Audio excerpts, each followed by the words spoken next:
السلام عليكم ورحمة الله وبركاته. إن الحمد لله نحمده ونستعينه ونستغفره ونعوذ بالله من شرور أنفسنا ومن سيئات أعمالنا.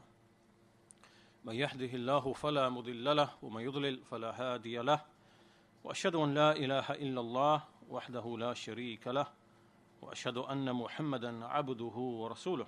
أما بعد، فإن أحسن الكلام كلام الله، وخير الهدى هدى محمد صلى الله عليه وسلم، وإن شر الأمور محدثاتها، وكل محدثة بدعة، وكل بدعة ضلالة، وكل ضلالة في النار. So my lectures inshallah ta'ala will be based around a book by the noble Shaykh and Imam Al-Ajurri rahimahullahu ta'ala. And it's a great and mighty book. It's been praised by many of the scholars. From them is Ibn Rajab al-Hanbali, rahimahullah. We shall mention his speech in a short while. The book is called Akhlaaq al-Ulama. The akhlaq, the traits or the characteristics of the scholars. And Imam Al-Ajurri, rahimahullah ta'ala, his name is Muhammad bin al-Husayn bin Abdullah Abu Bakr Al-Ajurri. That's Muhammad bin al-Husayn bin Abdullah Abu Bakr Al-Ajurri. And his title Al-Ajurri, the appellation Al-Ajurri, is an ascription to the town or to the town known as Ajur. And this is a place within Baghdad. It is one of the areas within Baghdad. And his birth date is not really known. However, he died in the year 360 after Hijrah. And he has many other beneficial works. From the greatest of them is the book Al-Sharia. Al-Sharia. And this is a great and mighty book that the scholars have given attention to. They have explained this work, commented upon this work, and in this work he outlines the belief of Ahlul Sunnati wal Jama'ah with respect to the matters of Iman and Qadar and the Sifat and many other issues pertaining to that. And Shaykh Rabi' ibn Hadi, حفظه, has a tremendous explanation of this book that was published a number of years ago. So as for this book, Ibn Rajab al-Hanbali rahimahullah ta'ala, he mentions in one of his works about this book, قد صنف أبو بكر الآجري وكان من العلماء الربانيين في أوائل المئة الرابعة تصنيفا في أخلاق العلماء وآدابهم، وهو من أجل ما صنف في ذلك، ومن تأمله علم طريقة السلف من العلماء والطرائق التي حدثت بعدهم المخالفة لطريقتهم. So he says that Abu Bakr al-Ajurri, who is from the Rabbani scholars, the scholars who nurtures people upon the ilm, and he authored at the beginning of the 4th century a book regarding the qualities of the scholars. And it is from the loftiest or the best of what has been authored in that regard. Whoever reflects upon this book, he will come to know the way of the Salaf, or the path of the Salaf, meaning the path of the Salaf with respect to ilm, with respect to knowledge.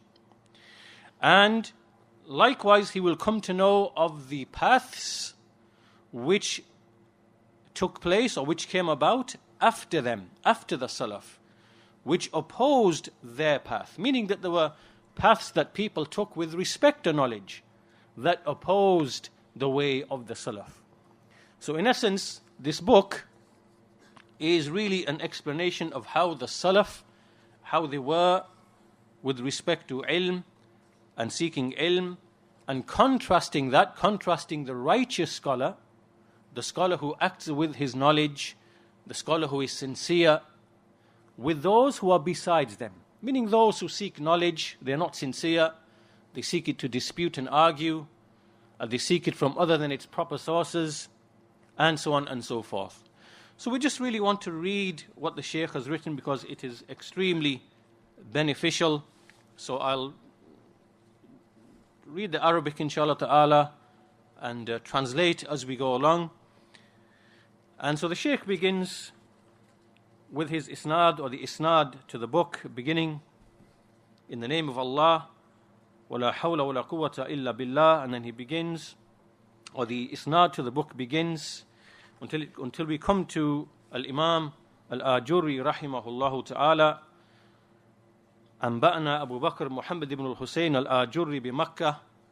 So Abu Bakr Muhammad bin al-Husayn Al-Ajurri informed us at Makkah. قال الحمد لله الذي بنعمته تتم الصالحات وصلى الله على سيدنا محمد النبي الأمي وآله وسلم وبالله أستعين وحسبي الله ونعم الوكيل. So he begins by praising Allah, by whom the righteous deeds are completed, and by sending the salat and the salam upon Muhammad, the unnetted prophet, and upon his family.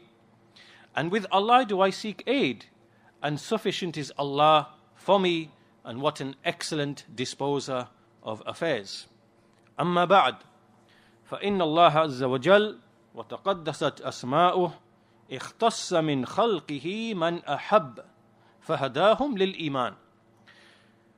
To proceed, indeed Allah the mighty and majestic, and lofty be his names, he has chosen from amongst his creation, he has chosen those whom he loves and guided them to Iman. So first of all, he begins by saying that from the creation, from the whole of the creation, there are those whom he specified, whom he loved, and therefore he guided them to Iman. So this then are the believers. ثم اختص من سائر المؤمنين من أحب فتفضل عليهم فعلمهم الكتاب والحكمة وفقههم في الدين وعلمهم التأويل. Then amongst those whom he favored with Iman, he then specified another group in the midst of all of the believers. And so he gave them excellence and virtue, he gave them preference, he taught them the kitab, the book, and the wisdom. And he gave them an understanding of the religion. He taught them a ta'wil, meaning explanation, interpretation. And he made them to excel over all of the believers. And no doubt he is referring here to the ulama, to the scholars amongst the believers. وَذَلِكَ فِي كُلِّ زَمَانٍ وَأَوَانٍ. So this isn't something that happened just in the early part of Islam. Rather, this is something that is happening all the time. In all times, amongst the believers are those whom Allah Azza wa Jal, he specifies a select group whom he favors. He bestows upon them of his bounty. He gives them excellence. Through what? Through teaching them the kitab, the book, and the wisdom, and teaching them understanding, fiqh of the religion, and teaching them the interpretation, the ta'wil, the explanation. And so he makes them to excel over all of the believers. This means that these ulama that we are trying to emulate will be found in every time and every place, and they will have specific characteristics that shall be outlined inshallah ta'ala. Then he continues, رَفَعَهُمْ بِالْعِلْمِ وَزَيَّنَهُمْ بِالْحِلْمِ. He has raised their status with knowledge. It is because of knowledge that they are raised. And he has beautified them with hilm, with forbearance. Meaning that these scholars have a great deal of patience. They have forbearance in the way that they interact and deal with people. They suffer, abuse and harm, but they are forbearing. They have hilm when they deal with the people. And then he mentions 4 things that the people come to know by way of these scholars. بِهِمْ يُعْرَفُ الْحَلَالُ مِنَ الْحَرَامِ. So by way of them, the halal and the haram is known. وَالْحَقُّ مِنَ الْبَاطِلِ. And the truth from the falsehood. وَالضَّارُ مِنَ النَّافِعِ. And that which is harmful from that which is beneficial. وَالْحُسْنُ مِنَ الْقَبِيحِ. And that which is good, inherently good, from that which is repugnant, al-qabih. So the alim, the scholar, through him, the people learn all of these affairs that relate to the halal and haram, which they ought to avoid, the haram which they avoid, and the halal that they enter into. Likewise, in matters of knowledge, haqq and batil, what is truth and falsehood, the right belief, the false belief. So they clarify issues of ilm, issues of action, issues of practice, al-halal wal-haram, issues of knowledge, al-haqq and batil, sunnah from bid'ah, tawheed, shirk, iman, kufr, and so on and so forth. Ad-daru min al-nafi', that which is beneficial and that which is harmful. Wal-husnu min al-qabih, meaning that whose quality is that is good, wholesome, beneficial, and that whose quality is that it is repugnant.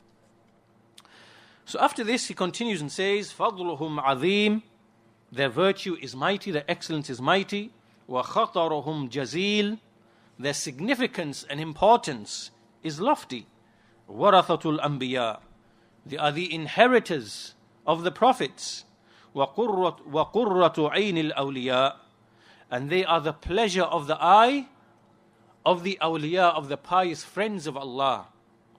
الحيتان في البحار لهم تستغفر والملائكة بأجنحتها لهم تخضع.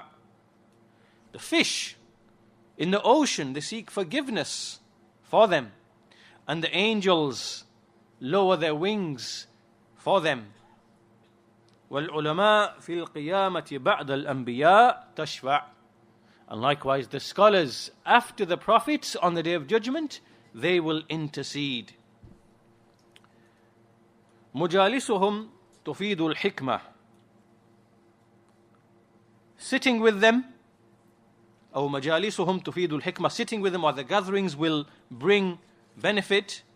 وبأعمالهم ينزجر أهل الغفلة, and by looking at their actions, the people who are heedless, who are given to sin, they will become admonished and take caution by looking at the actions of the scholars themselves. Hum afdalu min al-ubbad, they are more excellent than the worshippers. Wa a'la darajatan min az-zuhad, and they have a greater rank compared to those who are abstemious from the world, those from whom we see, for example, worship and ibadah, and likewise they keep away from the glitter of the earth and the glitter of the world, and they appear to be pious and abstemious. Even those people, alongside all of their piety and whatever, the scholars are still of a greater, superior rank than them. Hayatuhum ghanima, the lives of the scholars are like spoils, like a booty, spoils, like riches. وَمَوْتُهُمْ مُصِيبَةٌ, and their death is a calamity. يُذَكِّرُونَ الْغَافِلِ, they remind the heedless. وَيُعَلِّمُونَ الْجَاهِلِ, and they teach the one who is ignorant. لَا يُتَوَقَّعْ لَهُمْ بَائِقَةٌ, you would not expect from them any evil, you don't anticipate any evil to come from them. وَلَا يُخَافُ مِنْهُمْ غَائِلَةٌ, nor do you fear from them any kind of corruption or treachery or things of that nature. بِحُسْنِ تَأْدِيبِهِمْ يَتَنَازَعُ الْمُطِيعُونَ, those people who are obedient, they contend and compete with each other in trying to refine themselves to be admonished and nurtured by them. وَبِجَمِيلِ مَوْعِظَتِهِمْ يَرْجِعُ الْمُقَصِّرُونَ, and when these scholars, they give a beautiful admonition, they admonish the people, then you find that those who are sinful and deficient, they return back to the truth. جَمِيعُ الْخَلْقِ إِلَىٰ عِلْمِهِمْ مُحْتَاجٌ, all of the creation are in need of their knowledge. وَالصَّحِيحُ عَلَى مَنْ خَالَفَ بِقَوْلِهِمْ مِحْجَاجٌ, and as for those people who are simply, those who oppose them, in reality they are just those people who wish to argue and dispute a lot. وَالطَّاعَةُ لَهُمْ مِنْ جَمِيعِ الْخَلْقِ وَاجِبَةٌ وَالْمَعْصِيَةُ لَهُمْ مُحَرَّمَةٌ, to obey them, from all the creation to obey them is wajib, and to disobey them is haram, is unlawful. Meaning in general, the scholars in general, as a group, it is wajib upon the ummah to obey them. And it is unlawful to disobey them. Because obedience to them, the ulil amr, they are the ulil amr. We have been ordered to obey them. Ati'u Allah wa ati'u Rasul wa ulil amri minkum. And the ulil amr are the scholars. Amongst them are the scholars as well as the rulers. They are the people of fiqh. The people of fiqh and the people of ilm. So it is wajib in general to follow the scholars, to return to the scholars and to follow them. Even though as individuals they may err in issues, some of them are correct, some of them are, some of them are in error. But as a whole, it is wajib to obey them and unlawful to disobey them. Therefore, man ata'ahum rashad wa man asahum anad. So the one who obeyed them, he will be upon right guidance. And the one who disobeys them, then he will have become like a stubborn opposer. So we see so far in what Al-Ajurri has mentioned, rahimahullah, is that first of all here he mentioned the excellence of the scholars. Then he mentioned the various types of people that benefit from the ulama. The various types of people. So after mentioning the virtues, he said that sitting with them in the gatherings, they are gatherings of wisdom. You see that the ghafil, the heedless one, is reminded by them. The jahil, he is taught by them. You see that those who are sinful, the muqassirun, who are deficient, they are reminded by them. And how they impact various types of people. Then he continues, he says, ما ورد على إمام المسلمين من أمر اشتبه عليه حتى وقف فيه فبقول العلماء يعمل وعن رأيهم يصدر. Even the Imam of the Muslims, even the ruler, whenever anything becomes confusing to him, he's unclear about some issue in the governing of his state, in a matter to do with ilm, in a matter to do with amal, he's confused in that affair, then it is only by way of the speech of the scholars that he actually acts. And from their opinion does he then proceed. وَمَا وَرَدَ عَلَى أُمَرَاءِ الْمُسْلِمِينَ مِنْ حُكْمٍ لَا عِلْمَ لَهُمْ بِهِ فَبِقَوْلِهِمْ يَعْمَلُونَ وَأَنْ رَأْيِهِمْ يَصْدُرُونَ. And likewise, if there's a judgment in a specific issue that the rulers are in need of but they have no knowledge of, then it is by the saying of the scholars that they act. And it is from the opinion of the scholars that they proceed. So we've seen that the general people, they benefit from the scholars. We see that the rulers, they benefit from the scholars. And even, as he continues, وَمَا أَشْكَلَ عَلَى قُضَاةِ الْمُسْلِمِينَ مِنْ حُكْمٍ فَبِقَوْلِ الْعُلَمَاءِ يَحْكُمُونَ وَعَلَيْهِ يُعَوِّلُونَ. Even the judges amongst the Muslims, those who judge in the affairs of the Muslims, they judge in accordance with what they know, then it is only by the rulings of the scholars, they employ the rulings of the scholars when they make judgments between the people. And upon these rulings do they depend and rely. So look at how great the dependence is upon the alim, upon all categories of people, not just the common people, but rather the rulers, likewise the judges. All people are in need of the ulama. Therefore, فَهُمْ سِرَاجُ الْعِبَادِ. Therefore, they are like lamps for the servants. وَمَنَارُ الْبِلَادِ. And they are lighthouses for the land. So for individuals, for the servants, they are lamps. And for the land as a whole, they are like lighthouses. The lighthouse gives light to the whole region, or to the coastal region. And as individuals, they are lamps to individuals. وَقِوَامُ الْأُمَّةِ. They are the pillar for the ummah. وَيَنَابِيعُ الْحِكْمَةِ. And they are like springs or fountains of wisdom.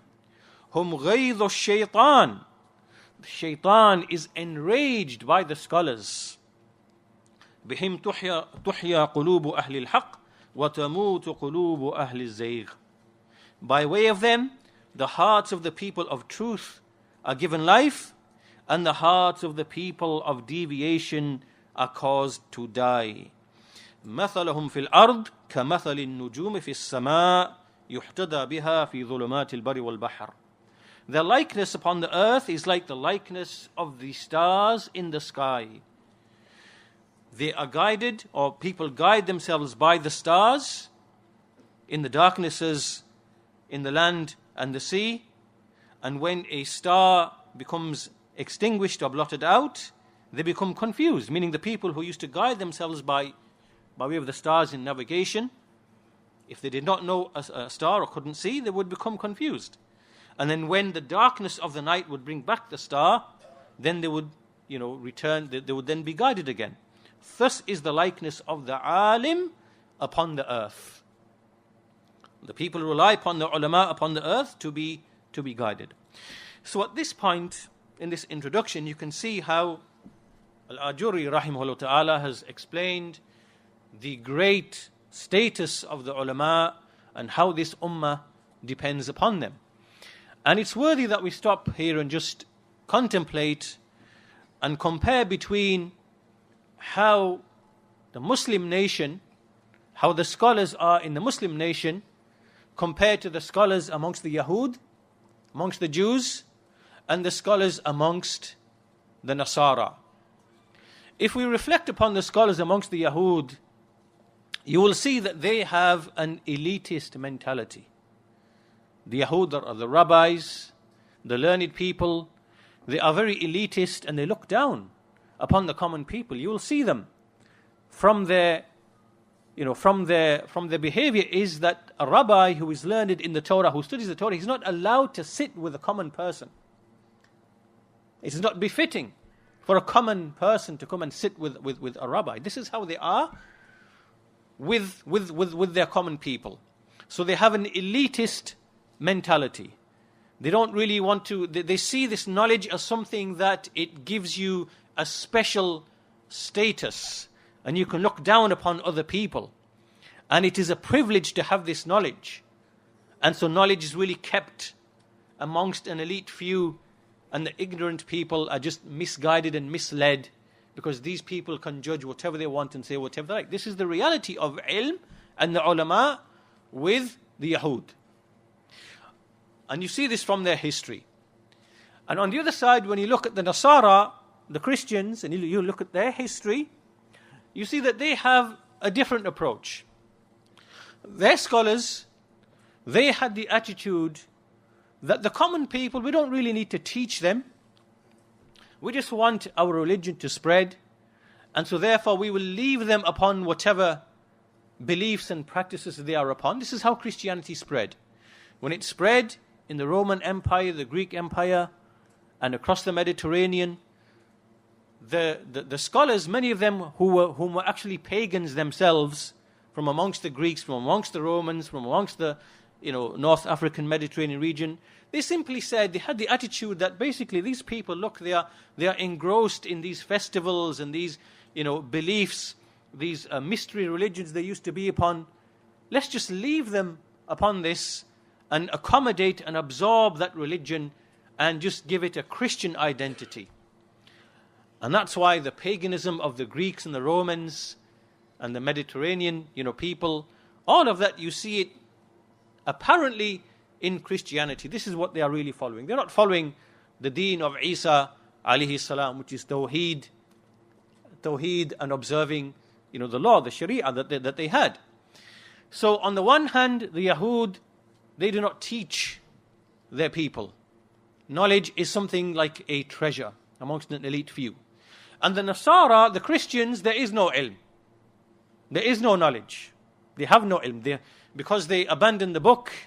And likewise, there is no Sharia amongst the Christians. There is no law, because when it spread to the Gentiles, they disregarded the law. They said, forget the law, because the people will not practice and will not implement. Let's just, let them continue what they are doing and allow them to continue upon their pagan festivals and beliefs and whatever else, and just give them a Christian identity and mold, these beliefs into what they already believe. So therefore, you see that the Nasara, when you look at them today and in all times, they don't have the concept of an alim, because there is no law. And as for the Yahud, then it is, as we said, the rabbis are not really in touch with the common people because they despise the common people.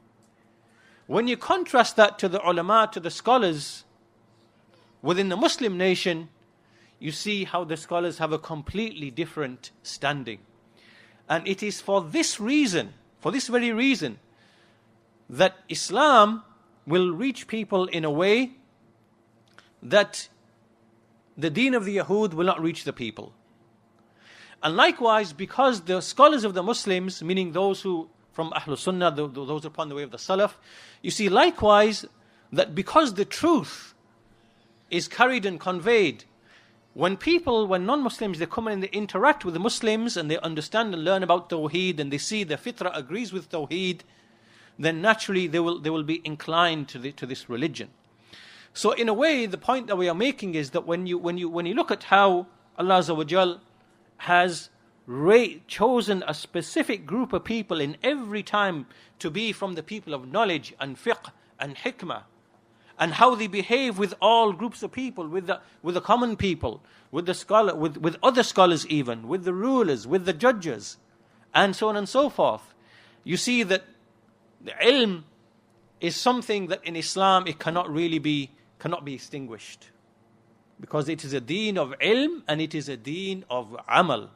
And for that reason, from that angle, we can see this, we understand the statement of Allah Azza wa Jal, هو الذي أرسل رسوله بالهدى ودين الحق ليظهره على الدين كله.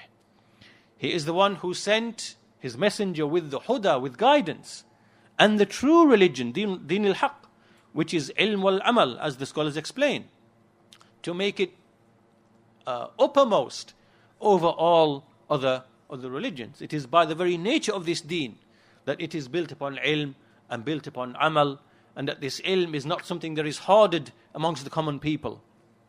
Unlike the Yahud, where a select few memorize the Torah, we see all of the Muslims in their masajid, you see everybody is memorizing the Quran.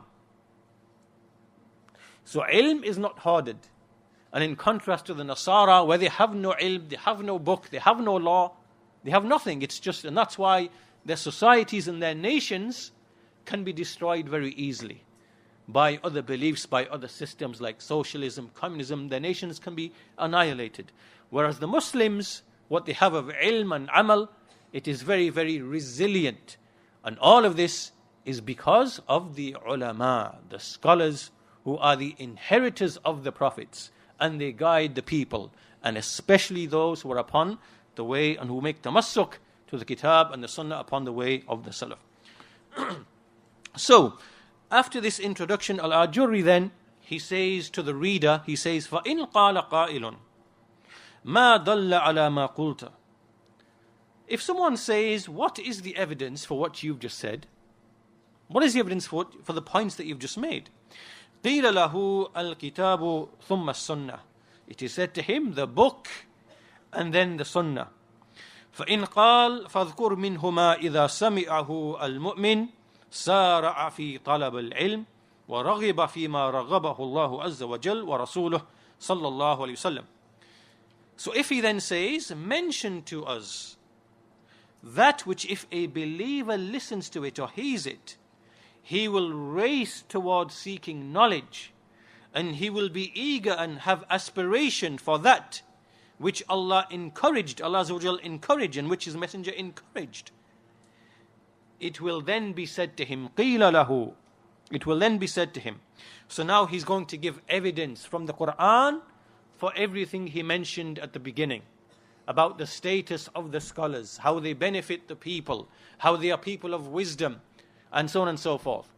So he says, أما دليل القرآن فإن الله عز وجل قال. As for evidence of the Quran, then Allah Azza wa Jal, He said, يا أيها الذين آمنوا إذا قيل لكم تفسحوا في المجالس فافسحوا يفسح الله لكم وإذا قيل انشزوا فانشزوا يرفع الله الذين آمنوا منكم والذين أوتوا العلم درجات والله بما تعملون خبير.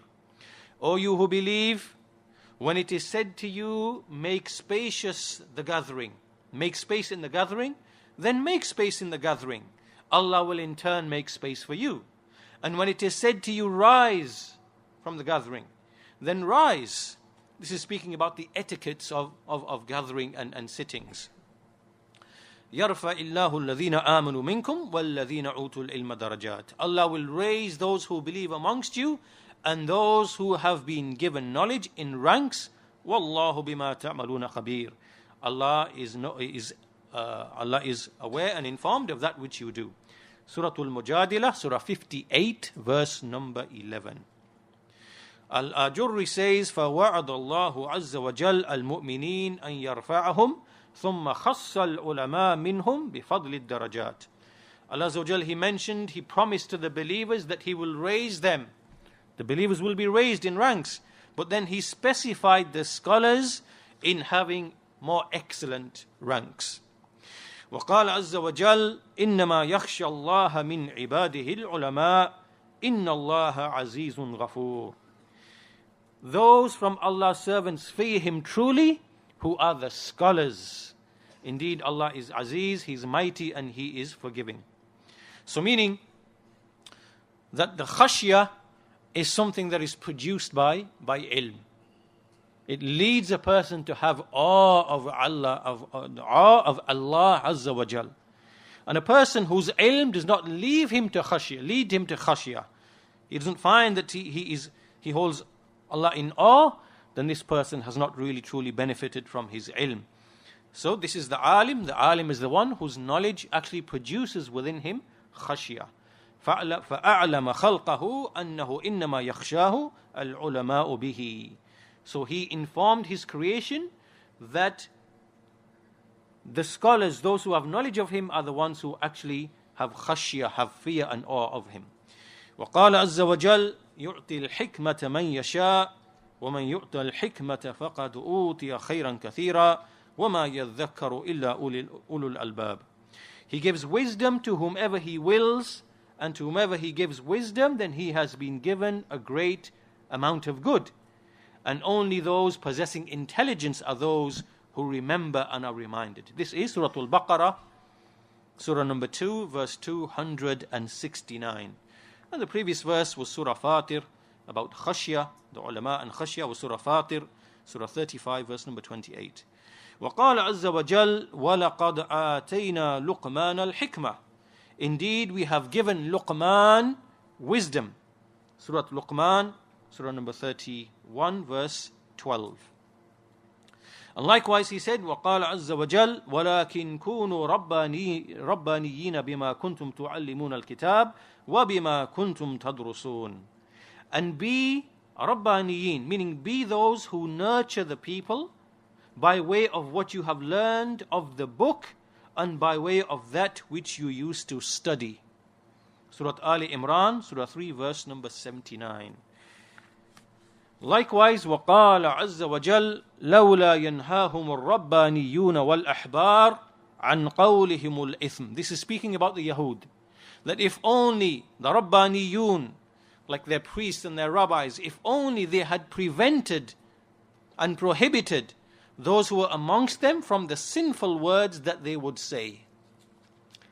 So this is rebuking those people, those scholars who do not enjoin the good and prohibit the people. And this is what we find amongst the traits of the Yahud. Because as we said, from them is to hoard the knowledge. To hoard the knowledge is not to enjoin the good and prohibit the evil. So those who do this are the fuqaha. Al-Ajurri says, يُقال فُقَهَاؤُهُمْ وَعُلَمَاؤُهُمْ. Meaning that their scholars, the fuqaha, the jurists and the scholars would not prohibit the evil. وقال عز وجل وجعلنا منهم أئمة يهدون بأمرنا لما صبروا وكانوا بآياتنا يوقنون.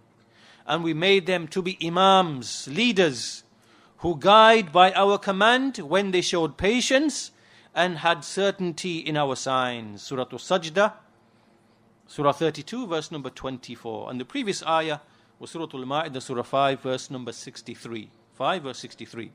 So in this ayah, as-sabr and yaqeen are given as two qualities of the imams of the religion, the leaders in the religion, that they have sabr, they are patient, and they have conviction in the signs of Allah Azza wa Jal.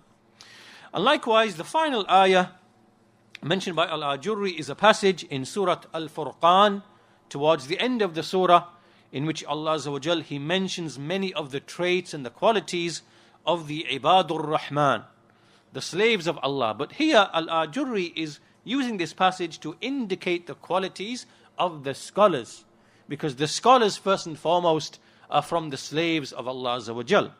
وَعِبَادُ الرَّحْمَنِ الَّذِينَ يَمْشُونَ عَلَى الْأَرْضِ حَوْنًا وَإِذَا خَاطَبَهُمُ الْجَاهِلُونَ قَالُوا سَلَامًا. It continues all the way through to the end, to verse number 74. وَجْعَلْنَا لِلْمُتَّقِينَ إِمَامًا, from the dua of the believers. In this whole passage, we see that there are maybe 10, 11, 12 traits which are mentioned about the scholars. First of all, they walk upon the earth with humility. They are humble when they walk upon the earth. And when the ignorant address them, they say salama, they say peace, meaning that they pass by honorably. And they spend the night in prostration, and they make dua to Allah that He averts them from the hellfire. When they spend in moderation. They don't waste money, nor are they niggardly and greedy. They spend in moderation. They do not make dua to any deity besides Allah. Nor do they kill a soul which is prohibited to be killed. Nor do they commit zina, nor do they commit fornication. They do not give false witness. And when they pass by evil and they witness evil, they pass by with dignity, with self-respect. And they take heed of the signs of Allah Azza wa Jal, meaning that they are observant of the signs of Allah they see in the creation. They take heed from all of that. And they are not ignorant and heedless of that. All of these qualities are mentioned in this passage in Surah Al-Furqan towards the end. قال محمد بن الحسين وهذا النعت ونحوه في القرآن يدل على فضل العلماء وأن الله عز وجل جعلهم أئمة للخلق يقتدون بهم. This quality or these traits and what is similar to it in the Quran indicates the excellence of the scholars, and that Allah Azza wa Jal has made them to be imams, to be leaders for the creation, who guide themselves by way of them. So now Al-Ajurri, he goes and mentions a number of statements from the Mufassirin, from commenting on some of the ayat that we discussed.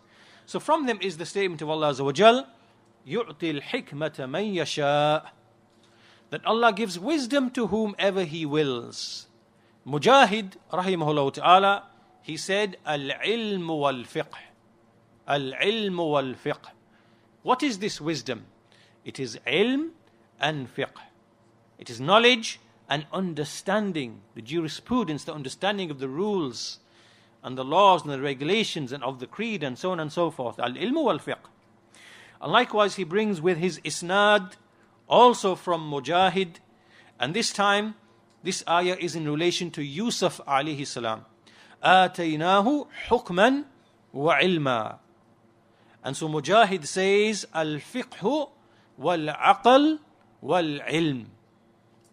That this is referring to al-fiqh, understanding, al-aql, having intelligence or intellect, wal-ilm, and knowledge. And likewise with his isnad, with respect to the ayah that refers to Luqman, وَلَقَدْ آتَيْنَا لُقْمَانَ الْحِكْمَةِ. We indeed gave Luqman wisdom. He said, Mujahid said, فِي الْأَقْلِ وَالْفِقْهِ وَالْإِصَابَةِ فِي الْقَوْلِ فِي غَيْرِ نُبُوَّةٍ.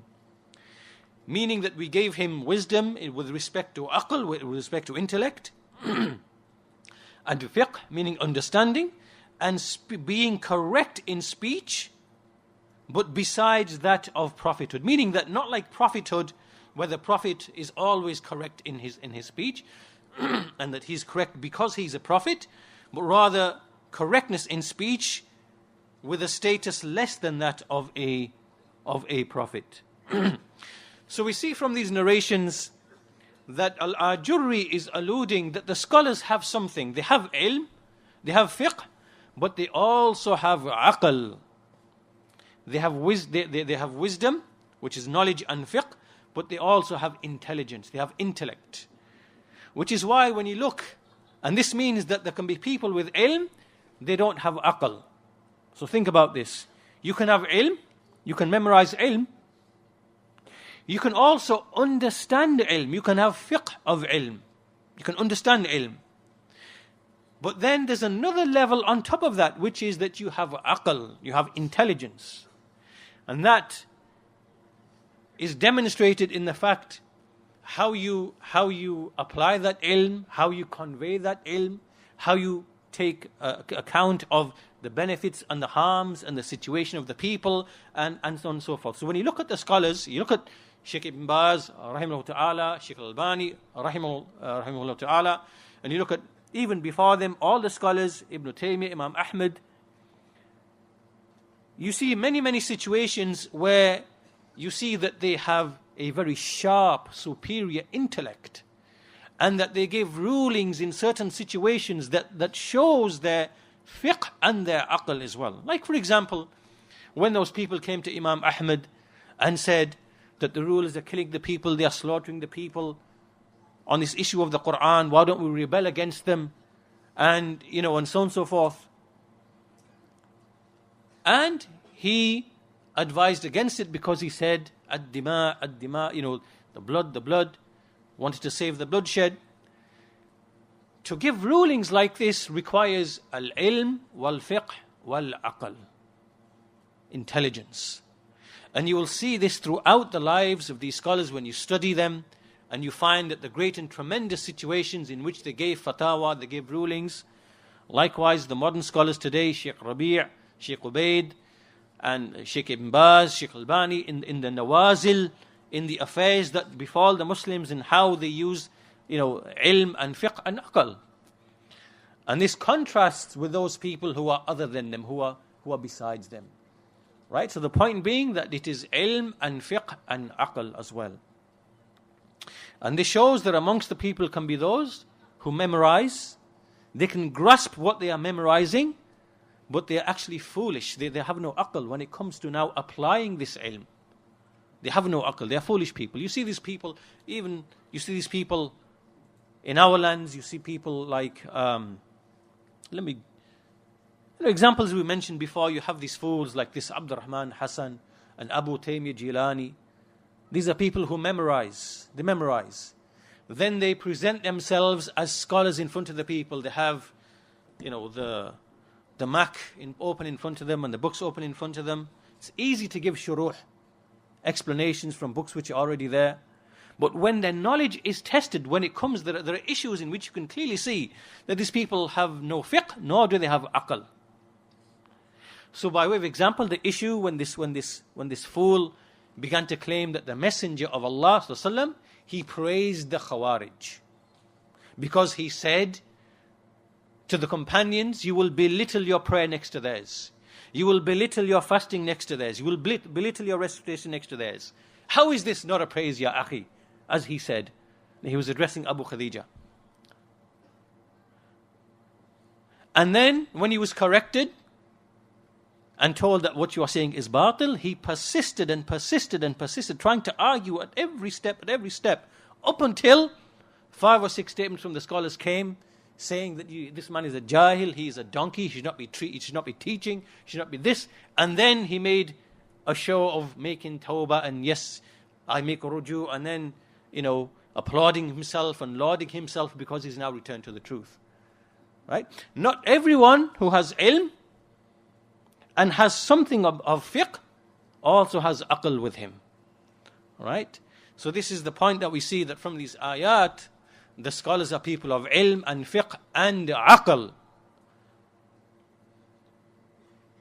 And this is what a true scholar and a true student of knowledge, he is defined with. And that's why when it comes to these grave and serious situations, whether they are situations in ilm, issues of knowledge which are confusing, or whether issues of practice, or whether issues that affect the Muslims, then you'll start seeing the true alim distinguished from the one who is pretending to be an alim. So then Al-Ajurri, he continues and he brings another comment from Jabir bin Abdullah the Sahabi radiyallahu anhu regarding the statement of Allah, Ati'u Allah wa ati'u Rasul wa ulil amri minkum. He said, Ulul fiqhi wal khair. This is a reference to the people of fiqh, of understanding and goodness. And likewise the statement of Mujahid upon the same ayah, they are the fuqaha, al-fuqaha wal-ulama. Ulil amr are the people of understanding and the people of knowledge. So all of this then are evidences for what he mentioned at the beginning of his introduction, speaking about the scholars, the excellence, the virtue, the obligation to follow them and obey them, and so on and so forth. This is end of the first chapter, or the introduction in fact. Then we move to the first chapter that he brings after this, Bab ذكر ما جاءت به السنن والآثار من فضل العلماء في الدنيا والآخرة. This chapter now is dealing with what has come in the Sunan and the Athar about the excellence of the scholars in this world and in the hereafter. So from the narrations which he brings is the statement or the hadith of Abi Darda radiyallahu anhu, who said, قال رسول الله صلى الله عليه وسلم ولفضل العالم على العابد كفضل القمر ليلة البدر على سائر الكواكب إن العلماء ورثة الأنبياء إن الأنبياء لم يورثوا دينارا ولا درهما إنما ورثوا العلم فمن أخذه أخذ بحظ وافر. The excellence of the scholar over the worshipper is like the excellence of the moon, the full moon on a clear night, over all of the other stars. Indeed, the scholars are the inheritors of the prophets, and indeed the prophets do not leave neither dinar nor dirham in inheritance. Rather, they leave knowledge as inheritance. So whoever took from it, then he has indeed taken a great share or a great portion. After mentioning this hadith, he then brings with his isnad from Mujahid through to Mujahid rahimahullah ta'ala an incident which happened once with Ibn Abbas and a group of his students. So Mujahid says, بينما نحن وأصحاب ابن عباس حلق في المسجد طاووس وسعيد بن جبير وعكرمة. He says, whilst we were sitting, a group of us, the companions of Ibn Abbas, we were sitting in a circle in the masjid. There was Tawus, there was Sa'id ibn Jubair, there was Ikrimah, and Ibn Abbas qa'imun yusalli. He was stood, he was praying. Then a man came to us. إذ وقف علينا رجل فقال هل من مفت. So a man came to us and he said, is there a mufti who can give me an answer? So فقلنا سل. So we said to him, ask. فقال إني كلما بلت تبعه الماء الدافق. He said, this man said, every time I urinate, I find that there's some other fluid that comes that is expelled after I urinate. Meaning that he gets something of seminal fluid whenever he urinates. قلنا الذي يكون من الولد. So he says, we said, you mean the fluid from which a child is born? You mean that fluid? قال نعم. The man said, yes. قلنا عليك الغسل. So they gave him the fatwa. The fatwa was, upon you is to make ghusl. قال فولى الرجل وهو يرجع. So the man turned and walked off whilst he was وهو يرجع. What does it mean? يرجع. It means he was saying إنا لله وإنا إليه راجعون. Meaning, he's saying this because now he has to make ghusl every time he urinates. That's why he's saying إنا لله وإنا إليه راجعون. that every time now I urinate, I have to make ghusl. So, وَقَالَ وَعَجَّلَ Ibn Abbas fi salatih. So Ibn Abbas is standing, he's praying and he's listening to all of this. He's heard all of this. So now he's quickly trying to finish his prayer. ثُمَّ قَالَ لِإِكْرِمَةٍ. So Ibn Abbas said to Ikrimah, عَلِيَّ بِالرَّجُلِ. Bring that man to me. So he asked for the man to be brought to him. And then he turned to this group. وَأَقْبَلَ عَلِينَا فَقَالَ أَرَأَيْتُمْ مَا أَفْتَيْتُمْ بِهِ هَذَا الرَّجُلِ عَنْ كِتَابِ اللَّهِ. He said, the fatwa you gave to this man, is it from the book of Allah? قُلْنَا لَا. قَالَ فَعَنُّ رَسُولِ اللَّهِ صلى الله عليه وسلم. Then is it from the messenger of Allah صلى الله عليه وسلم? قُلْنَا لَا. No. We said no. قَالَ فَعَنْ أَصْحَابِ رَسُولِ اللَّهِ صلى الله عليه وسلم. So then he said, from the companions of the messenger of Allah صلى الله عليه وسلم, قُلْنَا لَا. قَالَ فَعَمَّهُ. He said, then what? From what? قُلْنَا عَنْ رَأْيِنَا. He said, from our own opinion. So then the man, by this time the man came. وَجَاءَ الرَّجُلُ فَأَقْبَلَ عَلَيْهِ Ibn Abbas فَقَالَ. So then he turned to the man, and the man came, he turned to him, and Ibn Abbas said, أَرَأَيْتَ إِذَا كَانَ ذَلِكَ مِنْكَ أَتَجِدْ شَهْوَةً فِي قُبُلِكَ. So then he asked him, whenever you find this, whenever you urinate and you find that there's some fluid, do you find that, is it that you feel some desire at the time? Is there some desire that you felt? I mean, feelings of lust and desire and things of that nature? قَالَ لَا. The man said, no such feelings. قَالَ فَهَلْ تَجِدْ خَضَرًا فِي جَسَدِكَ. Do you find this type of, like there's like a numbness and a coldness, like a feeling that the body feels whenever there's release of fluid due to shahwa? He said, do you feel something like that in your body? قَالَ لَا. He said, no. قَالَ إِنَّمَا هَذِهِ إِبْرِدَةٌ. He said, verily this is ibrida. Ibrida is it's like a type of disease whereby a person doesn't really have a great deal of desire. It's either absent or it's very, very weak. And for some reason, the seminal fluid just happens to come for no reason. Right? Whenever a person urinates, or maybe at other times. Right? This is a disease of this nature. So Ibn Abbas said, إِنَّمَا هَذِهِ إِبْرِدَةٌ يُجْزِئُكَ مِنْهَا الْوُضُوء. He said, this is just a disease. It is sufficient for you just to make wudu. So from this example, قال Muhammad bin al-Husayn al-Ajurri, he says, كيف لا يكون العلماء كذلك وقد قال النبي صلى الله عليه وسلم من يريد الله به خيرا يفقهه في الدين. So he uses this incident to lead into this hadith. The hadith, whomsoever Allah intends to show goodness, He will give him understanding of the religion. And then to emphasize this hadith, Al-Ajurri then brings the same hadith from 3 different companions. So he brings his isnad from, first of all, his isnad to Abu Hurairah radiyallahu anhu, who said that the Messenger of Allah said, "Man yuridillahu bihi khayra yufaqihu fid din." And likewise with his isnad to Muawiyah radiyallahu anhu, the same hadith. And then with his isnad to Ibn Abbas, with the same hadith, "Man yuridillahu bihi khayra yufaqihu fid din." قال محمد بن الحسين فلما أراد الله تعالى بهم خيرا فقههم في دينه وعلمهم الكتاب والحكمة وصاروا سرجا للعباد ومنارا للبلاد. So when Allah, the Most High, intended goodness to them, He gave them understanding of the religion,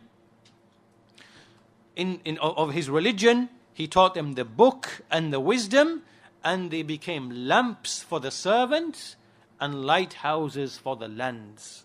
Lamps for the servants and lighthouses for the lands. Then Al-Ajurri brings with his isnad a hadith which is ascribed to the Messenger of Allah ﷺ. It is actually da'if, but the ma'na is correct, and the ma'na is reported from many of the companions and from the tabi'in likewise. But it states, إن مثل العلماء في الأرض كمثل نجوم السماء يحتدى بها في ظلمات البر والبحر فإذا انطمس النجوم يوشك أن تدل الحداة.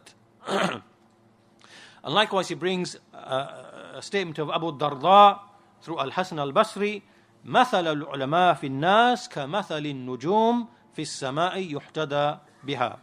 So the general meaning of these narrations or these athar is that the likeness of the scholars amongst the people is the same as the likeness of the stars in the sky. The people guide themselves by way of them.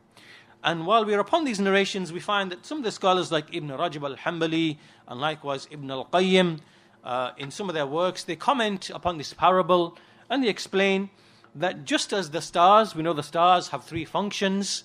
We know that they beautify the sky, they adorn the sky.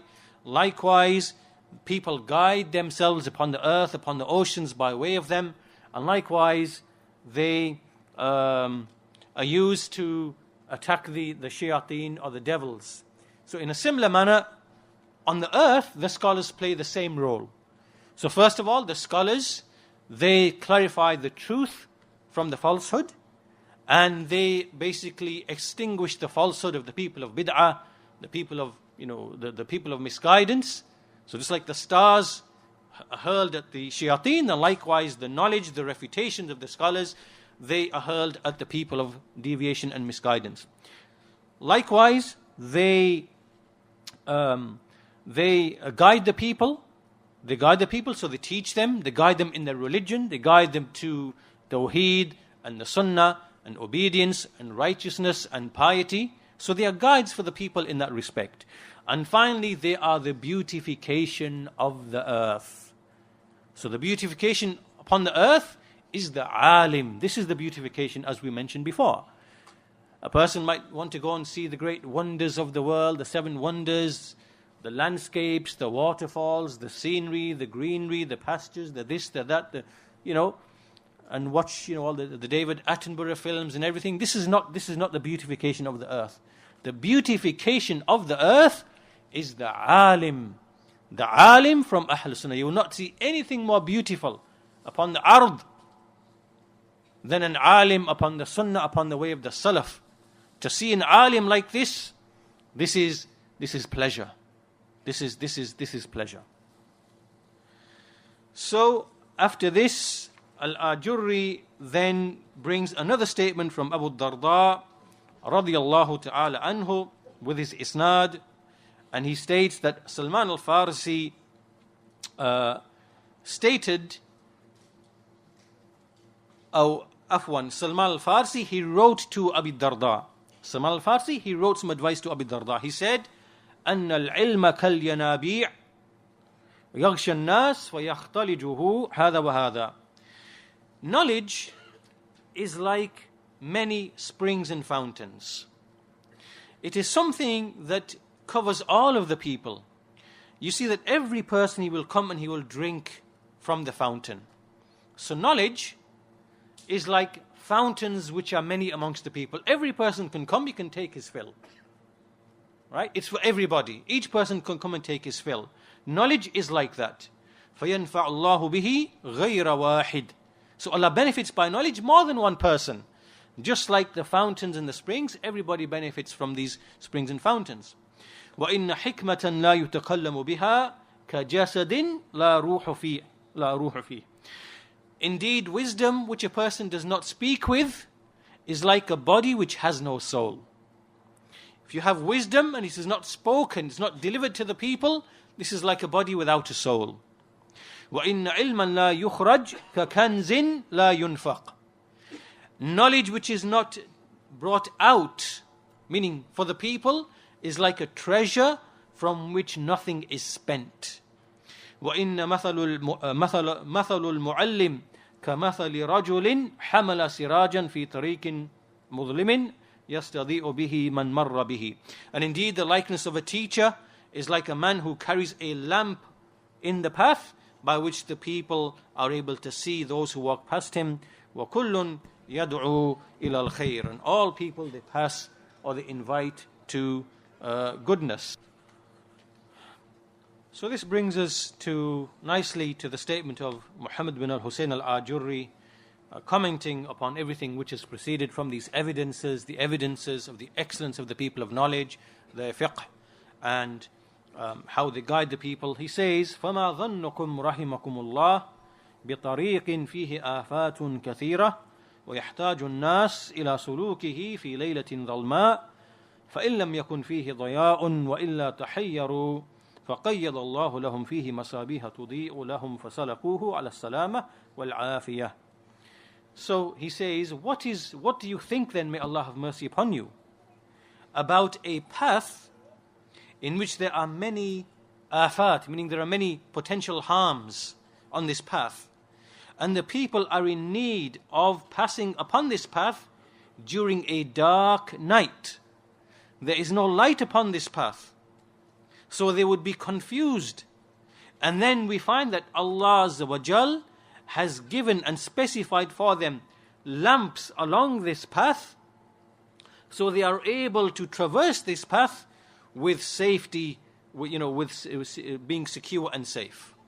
So meaning He's given us a parable, Al-Ajurri has given us a parable about how the scholars are like this same example.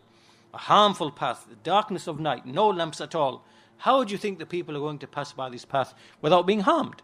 In a similar manner, Allah Azza wa Jal has specified ulama, scholars who are the lamps along the path which is full of pitfalls and harms. There's innovation, there's people of misguidance, there are tribulations of the dunya and of the deen, and complete darkness, meaning the people are in ignorance and complete darkness. Then Allah Azza wa Jal, He puts scholars in this path who illuminate them, teach them, remove jahl from them, and show them the way to navigate in this path. So Al-Ajurri is saying, what do you think then of such a path in which Allah has, as Allah has given the scholars in this manner? ثم جاءت طبقات من الناس لا بد لهم من السلوك فيه فسلكوا فبينهم كذلك إذ طفئت المصابيح فبقوا في الظلمة.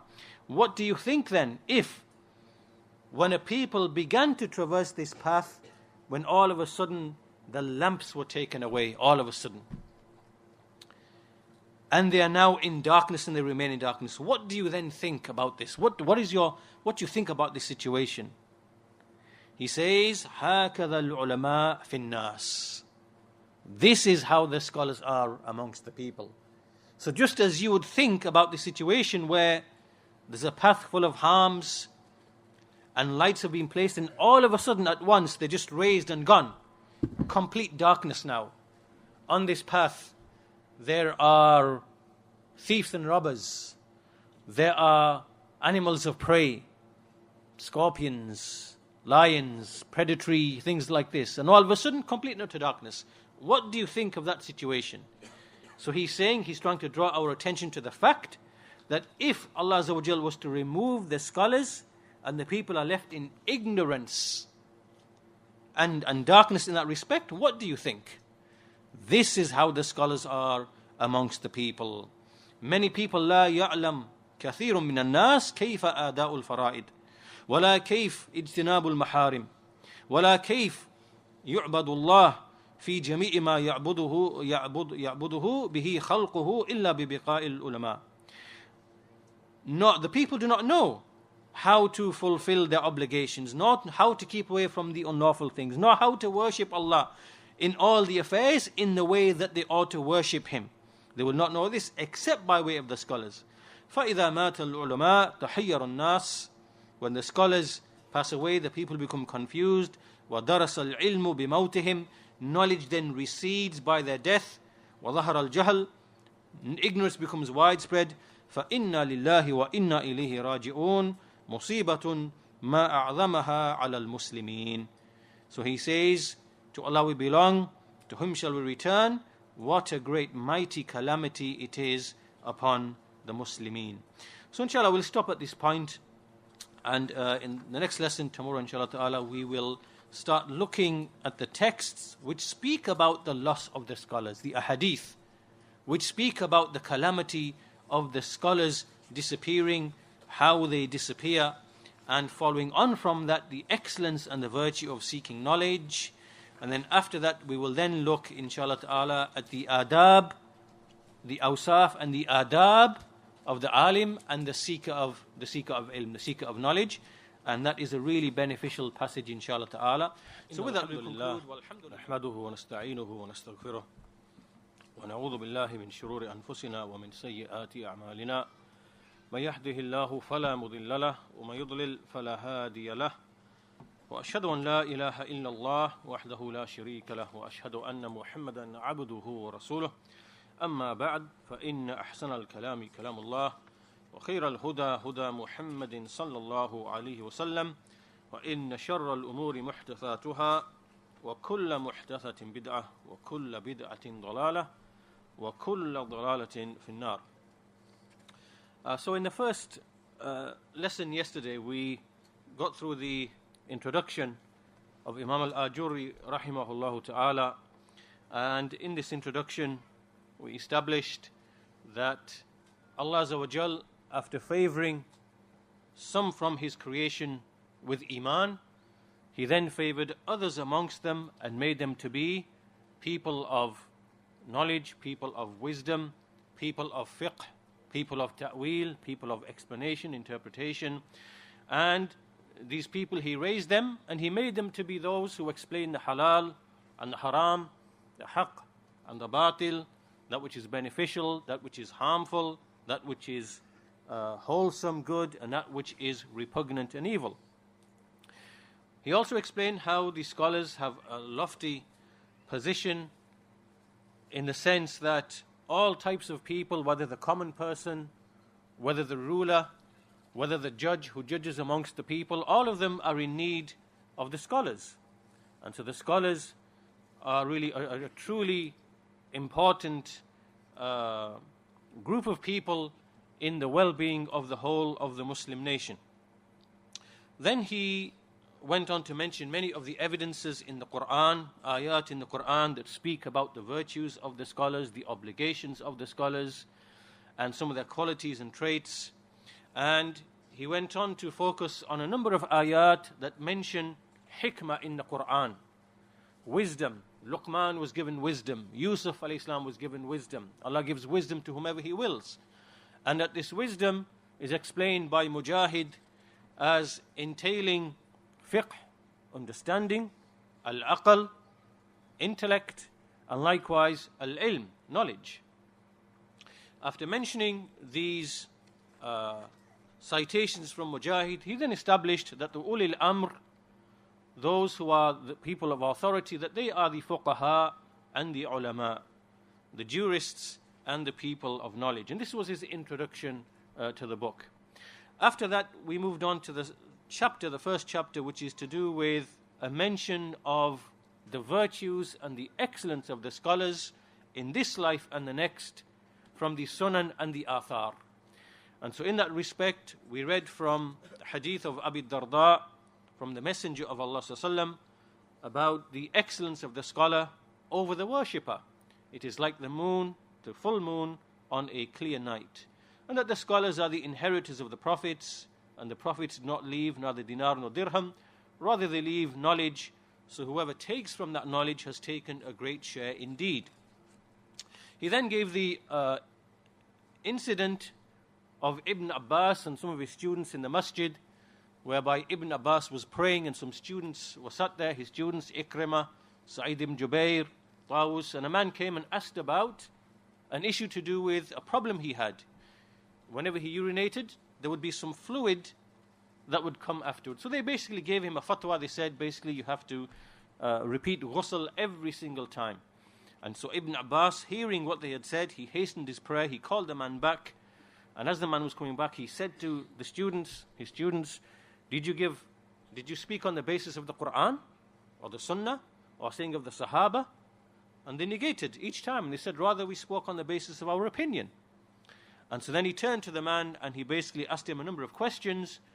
He said, do you feel any desire when this fluid comes? Do you feel any feeling in your body? He said no to both these things. Then he said, well, this is a disease, it's called ibrida, and it's sufficient for you just to make wudu. So the point being from this, to distinguish between the people of fiqh, the people of knowledge, grounding, which is Ibn Abbas in relation to his students. Then he led on to the hadith, Man yuridillahu bihi khayra yufaqihu fid din. So this incident he used to lead on to this hadith, that to whomsoever Allah intends to show goodness, He will give him understanding of the religion. And he brought this hadith from numerous routes, from Abu Huraira, from Ibn Abbas, from Muawiyah, to illustrate the importance of this. So this now leads us, and then a number of narrations to do with how the scholars are like the stars in the sky. As the stars are in the sky, they have three functions. Then likewise, the scholars are upon the earth.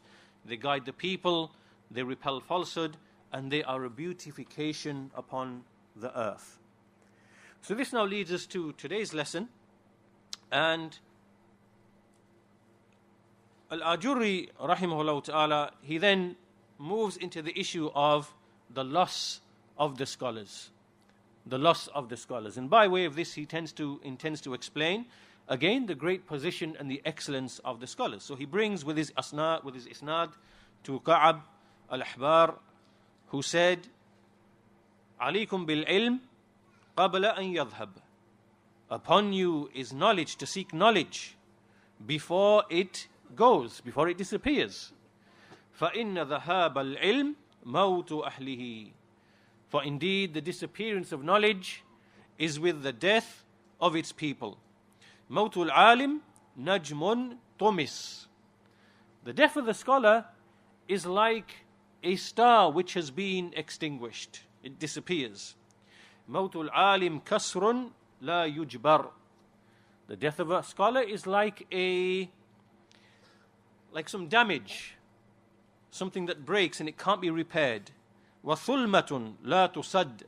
And again, like a type of damage or an impairment that cannot be corrected or rectified. بِأَبِي وَأُمِي الْعُلَمَاء. He said, by my father, sacrificing my father and my mother for the scholars. قِبْلَتِي إِذَا لَقِيتُهُمْ.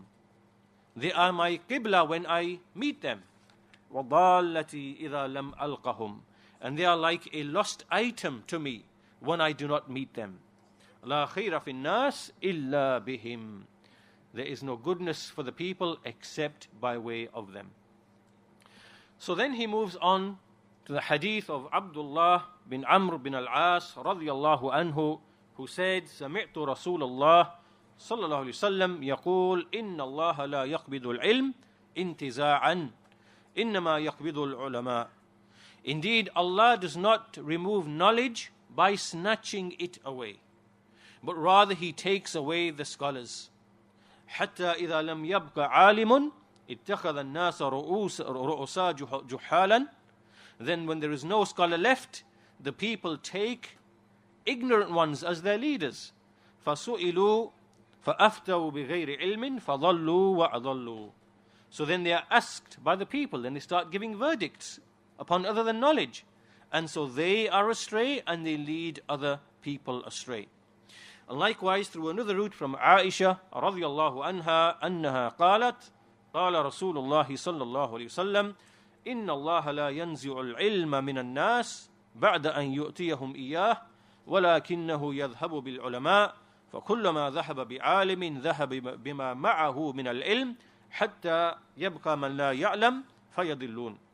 Indeed, Allah does not take away the knowledge from the people after He gave it to them, but He takes away the scholars.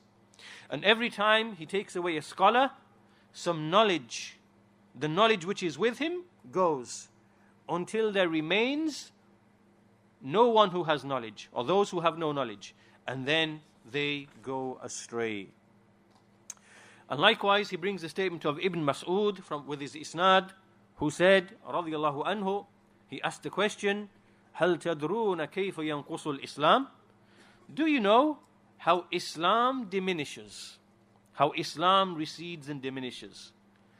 So they said, how? He said, just like when you see an obese animal, كما ينقص الضابة سمنها وكما ينقص الثوب عن طول اللبس.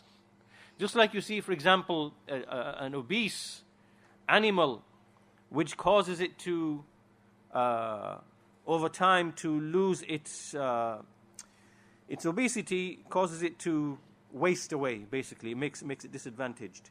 And just like the thobe, when it is worn for a long, long time, you find that it starts to wear and tear. And likewise the dirham, the coin, which after having been left and abandoned for a long, long time, you see that it starts to go old and, just like you see a copper coin, it goes old and dirty and diminishes like that. And then he says, sometimes you will find that in a tribe or in a village, وَقَدْ يَكُونُ فِي الْقَبِيلَ عَالِمَانِ فَيَمُوتُ أَحَدُهُمَا فَيَذْهَبُ نِصْفُ عِلْمِهِمْ. One scholar dies in this village where there are two scholars, half the knowledge has disappeared. And then the other one dies, and then all of the knowledge disappears. So here the point being that the scholars, the ones who carry the ilm, the ones who carry the fiqh, the ones who have aql, that as they die one by one, then a share of that knowledge disappears. And this is a great and mighty calamity that cannot be repaired. As you saw in the narration previously, that it is like an impairment or damage which simply cannot be repaired. And this, when you think about it, about the scholars who pass away, like Imam Ahmad, like Ibn Taymiyyah, like Shaykh Al-Albani, you see that these scholars, it is not just that they have knowledge which they have memorized, but they also have fiqh, they have understanding of that knowledge. And that understanding is not something that is always brought out for the people.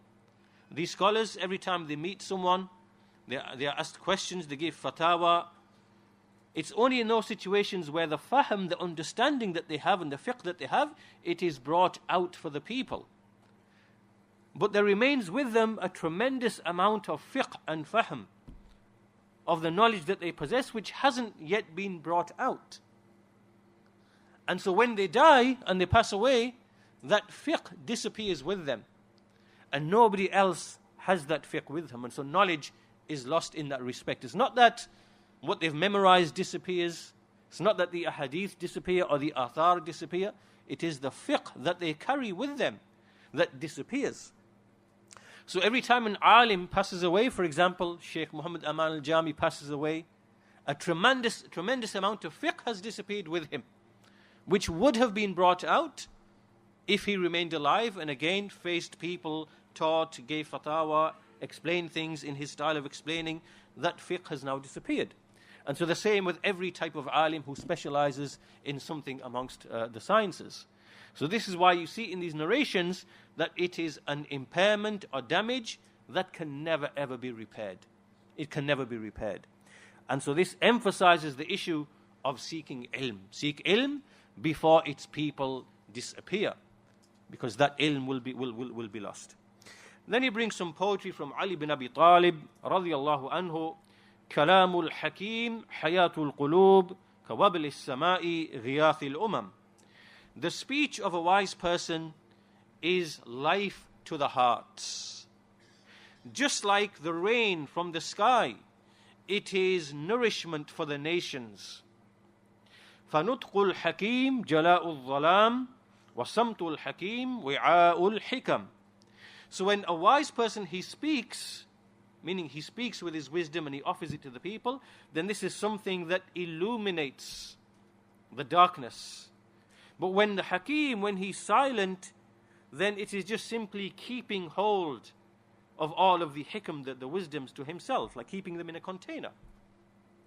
حياة الحكيم جلاء القلوب كضوء النهار يجلي الظلم. And so the life of the hakim, meaning the wise person, is something that so long as he's alive, then it keeps the hearts live and ennobled and lofty. Just like the light of the day, it keeps away the darknesses. So this is a likeness of the alim. And then he brings a lengthy quotation from Mu'adh bin Jabal radiyallahu anhu, who speaks of the virtues and the excellence of knowledge. I'll quickly translate the main points of this. تعلموا العلم فإن تعلمه لله خشية وطلبه عبادة ومدارسته تسبيح والبحث عنه جهاد. Learn knowledge, for indeed learning it is having awe of Allah. Seeking it is worship. Studying it is making tasbih of Allah. As you study knowledge, it is making tasbih. Investigating into knowledge is jihad. Teaching it to the one who does not know is charity, sadaqah. Giving it to one's own family is neenus, qurba. Why? Because this knowledge is the signposts of the halal and the haram. It is that which keeps you company when you are alone and strange in strangeness. It is your companion when you are alone.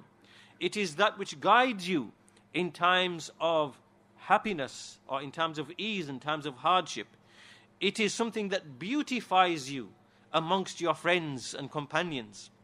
It is something by which Allah raises a people and makes them as guides through which other people guide themselves. And He makes them leaders amongst the creation whose tracks are followed and whose opinions are referred to. The angels aspire to love those people and they envelope them with their wings. And every wet and dry thing upon the earth seeks forgiveness for them, until even the fish in the sky, until even the predatory animals, they seek forgiveness for Him. And likewise the heaven, and likewise its stars, they all seek forgiveness for the seeker of knowledge. Because knowledge is life to the hearts from blindness. It gives life, or it gives light to the eyes in darkness. It gives strength to the bodies in their weakness. And a servant can reach by way of this knowledge the status of the free people and sitting in the ranks of the kings. It is something that gives great ranks in the life and the hereafter. To reflect upon it equals fasting. To study it equals standing in prayer. By it is Allah obeyed, Azza wa Jal. And by it is Allah worshipped. And by it are the ties of kinship kept together. By it is the halal and the haram known. It is the Imam of Amal, Imamul Amal. It is the leader of action. Wal Amal tabi'uh. And action follows it. Yulhamahu as-su'ada wa yuhramahu al-ashqiya. It is inspired to the one who are destined to be happy, and it is prevented from the one who is destined to be wretched. So all of this is Mu'adh bin Jabal, from the great scholars amongst the companions, describing the great virtues and the excellence of ilm. After this, Al-Ajurri then brings a whole range of narrations that speak of how the scholars, the fish in the sea, and all other things seek forgiveness for them. So just by way of example, the statement from Abi Darda, from the Messenger of Allah sallallahu alaihi wasallam, إِنَّهُ لَيَسْتَغْفِرُ لِلْعَالِمِ كُلُّ شَيْءٍ حَتَّى الْحِيتَانُ فِي جَوْفِ الْبَحْرِ. Everything seeks forgiveness for the alim until the fish in the sea. And likewise the hadith from Abi Darda, سمعت رسول الله صلى الله عليه وسلم يقول ما سلك عبد طريقا يقتبس فيه علما إلا سلك به طريقا إلى الجنة. No servant sets out on a path to knowledge except that he is setting out on a path to paradise. Indeed, the angels lower their wings to the student of knowledge out of pleasure with him. And indeed, for the alim, everything in the heavens and the earth seek forgiveness for him until even the fish in the ocean. And then he brings a numerous other hadith which are very similar to the ones that we've already mentioned. We won't repeat them for want of time. A hadith from Abu Huraira, similar in wording, from Anas bin Malik, Man kharaja fi talab al-ilm, fahuwa fi sabilillahi hatta yarji'. Whoever sets out seeking knowledge, he is in the path of Allah up until he returns. And likewise the hadith with his isnad to Uthman bin Affan radiyallahu anhu, that the Messenger of Allah he said, يَشْفَعُ يَوْمَ الْقِيَامَةِ الْأَنْبِيَاءِ ثُمَّ الْعُلَمَاءِ ثُمَّ الشُّهَدَاءِ. On the Day of Judgment, the prophets will intercede, then after them the scholars, and then after them the shuhada, which are the martyrs. So the scholars come before the martyrs in the intercession. Likewise, he brings from Al-Hasan al-Basri, rahimahullah ta'ala, his comment upon the statement of Allah Azza wa Jal, رَبَّنَا آتِنَا فِي الدُّنْيَا حَسَنَةً وَفِي الْآخِرَةِ حَسَنَةً. O Allah, give us in this life good and in the hereafter good. What is the good in the life of this world? Does anybody know? What is the good in this life and what is the good in the hereafter? What is the good in this life? Is it wives? Is it children? Is it homes? Is it... Huh?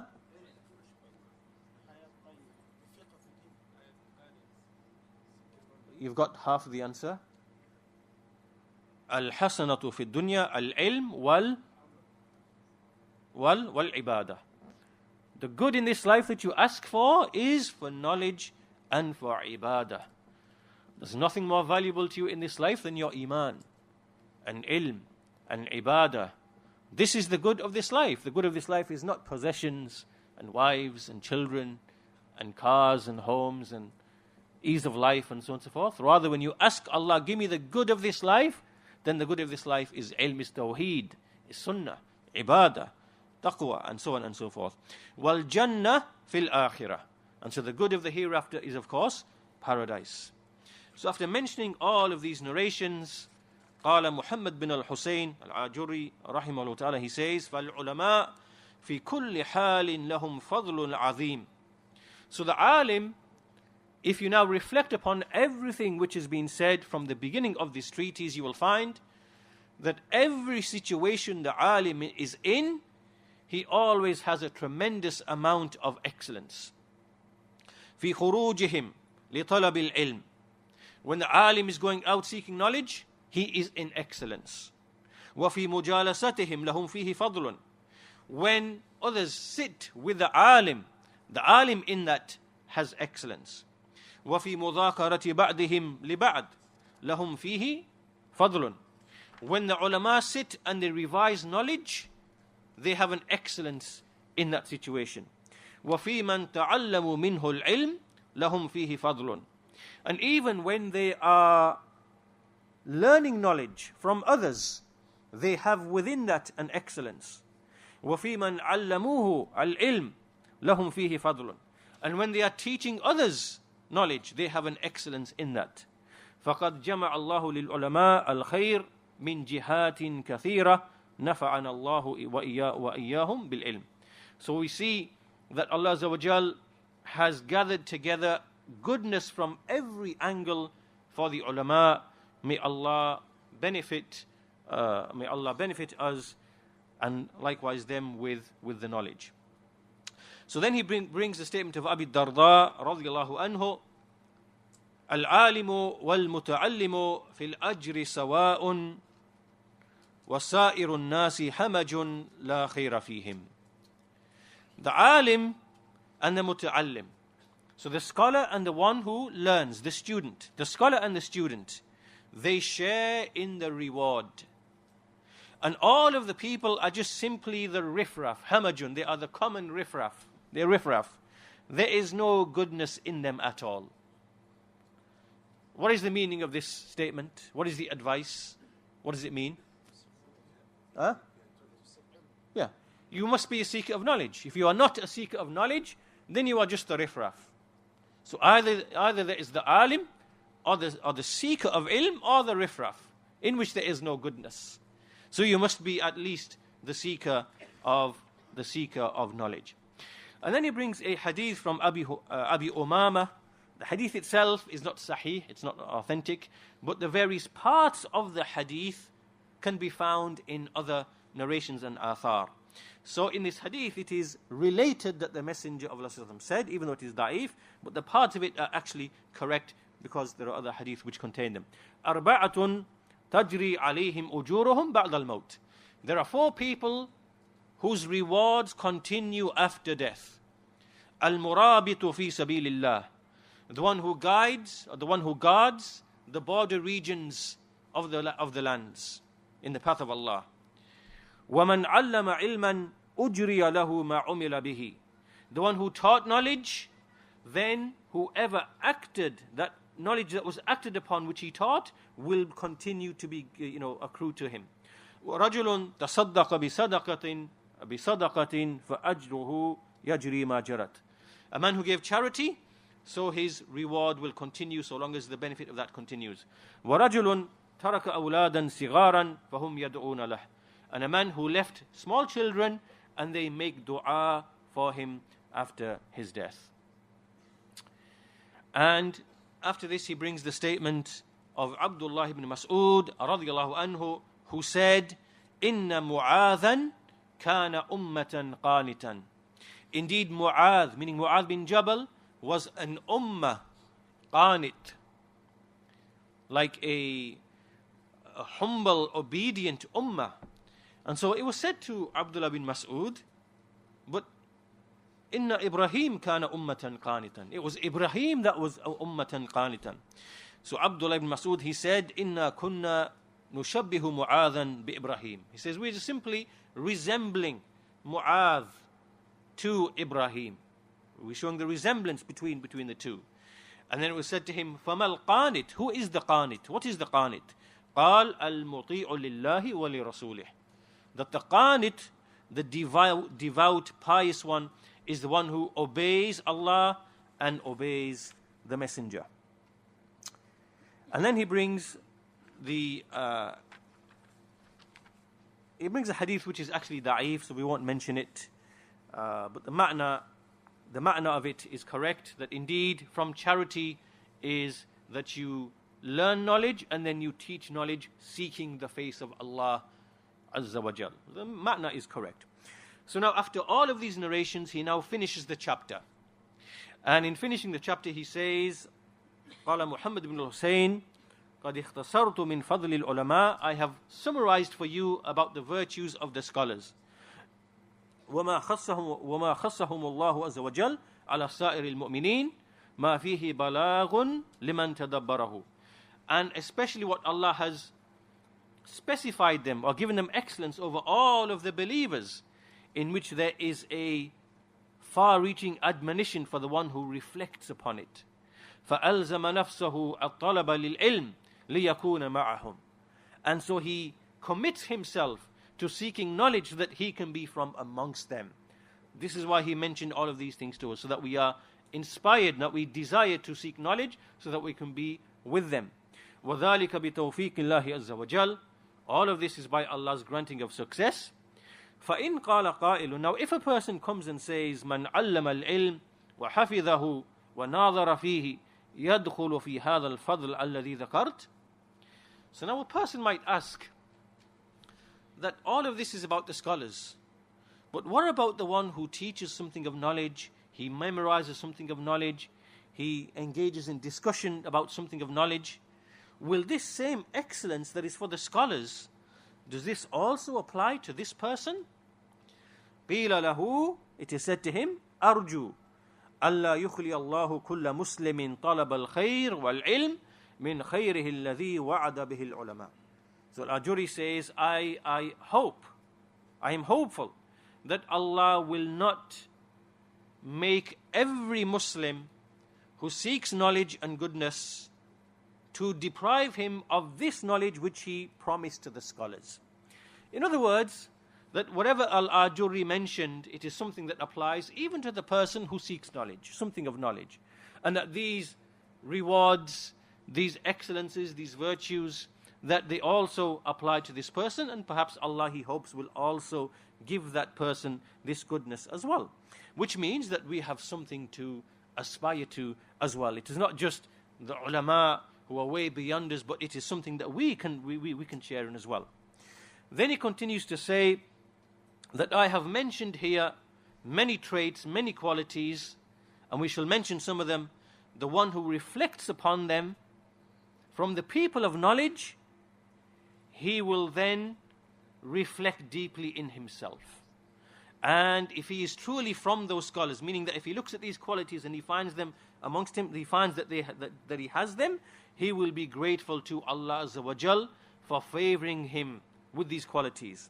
And if he does not have these qualities, then he will be from those whose knowledge is a proof against him, and he will seek forgiveness from Allah Azza wa Jal, and he will return back to the truth. Meaning, Al-Ajurri is saying to us now that in the next chapter, I am going to mention to you many of the traits and qualities of the scholars. And when I've mentioned these qualities of the scholar who evaluates himself and sees that he actually has all of these qualities, he will be grateful to Allah, because he will realize that Allah has indeed favored him by benefiting from his knowledge, and he will be grateful. And the scholar who finds he does not have these qualities, he will seek forgiveness from Allah and he will return to the truth. So what are these qualities? These qualities are, and we move now to the next chapter, Bab Awsaf al-Ulama alladhina nafa'ahumullahu bil-ilm fi dunya wal-akhirah. Chapter on the descriptions of the scholars whom Allah has benefited with their knowledge, whom Allah has gave them benefit through their knowledge in this life and in the hereafter. So the first chapter was the excellence of the scholars. Now the next chapter is on the traits of those scholars whom Allah has benefited. He's benefited them with their knowledge. And this is a great and mighty chapter. Al-Ajurri rahimahullah ta'ala, he mentions at the beginning of this chapter, he says, لِهَذَا الْعَالِمِ صِفَاتٌ وَأَحْوَالٌ شَتَّى وَمَقَامَاتٌ لَا بُدَّ لَهُ مِنْ اسْتِعْمَالِهَا فَهُوَ مُسْتَعْمِلٌ فِي كُلِّ حَالٍ مَا يَجِبُ عَلَيْهِ. He says, such an alim that we are discussing has certain qualities, has certain situations, conditions, which he must implement, he must abide by. And in every situation he is in, there's something that he must, he must act in that particular situation. So then he gives us 10 scenarios. There are 10 scenarios in which an alim has a specific way of behaving. So let's mention those 10 scenarios. Number 1, فَلَهُ صِفَةٌ فِي طَلَبِهِ لِلْعِلْمِ كَيْفَ يَطْلُبُهُ. The first situation is, how does he seek knowledge? He has a certain way or a quality when he is seeking knowledge, and how he seeks that knowledge. This is the first situation he can be in. Number 2, وَلَهُ صِفَةٌ فِي كَثْرَةِ الْعِلْمِ إِذَا كَثُرَ عِنْدَهُ مَا الَّذِي يَجِبُ عَلَيْهِ فِيهِ فَيُلْزِمُهُ نَفْسَهُ. What about the situation when he has acquired a great deal of knowledge? When he has acquired lots of knowledge, what is obligatory upon him in that situation? That's the second situation. The third situation, وَلَهُ صِفَةٌ إِذَا جَالَسَ الْعُلَمَاء كَيْفَ يُجَالِسُهُمْ. Likewise, he has a certain way or trait in behaving when he sits with the scholars, the other scholars, people of knowledge. How does he sit with them? How does he behave towards them? Number 4, وَلَهُ صِفَةٌ إِذَا تَعَلَّمَ مِنَ الْعُلَمَاء كَيْفَ يَتَعَلَّمُ. He has a specific quality, a trait, when he takes knowledge, when he learns knowledge from the scholars. How does he learn that knowledge? What is his adab meaning? What are his mannerisms? How does he take that knowledge? Number 5, وَلَهُ صِفَةٌ كَيْفَ يُعَلِّمُ غَيْرَهُ. Then he has a certain quality or a trait or a way in how he teaches other people. Number 6, وَلَهُ صِفَةٌ إِذَا نَاظَرَ فِي الْعِلْمِ كَيْفَ يُنَاظِرُ. Then he has a certain way or quality in when he argues or debates with respect to knowledge-based issues. How does he debate in those issues? How does he discuss? Number 7, وَلَهُ صِفَةٌ إِذَا أَفْتَى النَّاسِ كَيْفَ يُفْتِي. He has a certain way or a trait or a quality when he gives fatwa to the people. How does he give fatwa? What is the method? What is the procedure? Number 8, وَلَهُ صِفَةٌ كَيْفَ يُجَالِسْ الْأُمَرَاءِ إِذَا ابْتُلِيَ بِمُجَالَسَتِهِمْ وَمَا يَسْتَحِقُّ أَنْ يُجَالِسَهُ وَمَنْ لَا يَسْتَحِقُّ. He has likewise a certain way or a trait or a characteristic in how he sits with the rulers, with the leaders, when he is tried by sitting with them. And who deserves for him to sit with him and who does not deserve for him to sit with him. Number 9, وَلَهُ صِفَةٌ عِنْدَ مُعَاشَرَتِهِ لِسَائِرِ النَّاسِ مِمَّنْ لَا عِلْمَ مَعَهُ. And likewise he has a certain way of behaving when he mixes with the people who do not have any knowledge. those who don't have any knowledge, and he mixes with those people, how ought he behave with those types of people? And number 10, وَلَهُ صِفَةٌ كَيْفَ يَعْبُدُ اللَّهَ عَزَّ وَجَلَّ فِيمَا بَيْنَهُ وَبَيْنِهِ. And likewise, he has a way or a trait or a way of behaving, how he worships Allah Azza wa Jal in that which is between him and between Allah. So this alim has prepared for every one of these rights. He's already prepared himself that will help him in a way that will help him to stand by these rights.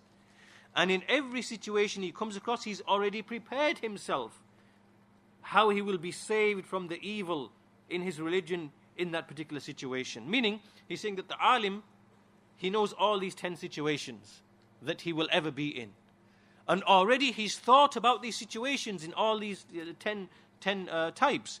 How he's already prepared himself, how he's going to fulfill each one of them. And how he's going to save himself from the evil that might come to him in each one of these 10 situations. This is the alim. He's already thought about this. He's already worked it out that this is what I'm going to do. And so then he moves on, Al-Ajurri now, and addresses each one of these 10 issues, or in what follows, he will address each of these issues. So first of all, under the subheading, he says, ذِكْرُ صِفَتِهِ لِطَلَبِ الْعِلْمِ, a mention of his characteristics, or his trait, or his way, behavior, in seeking knowledge.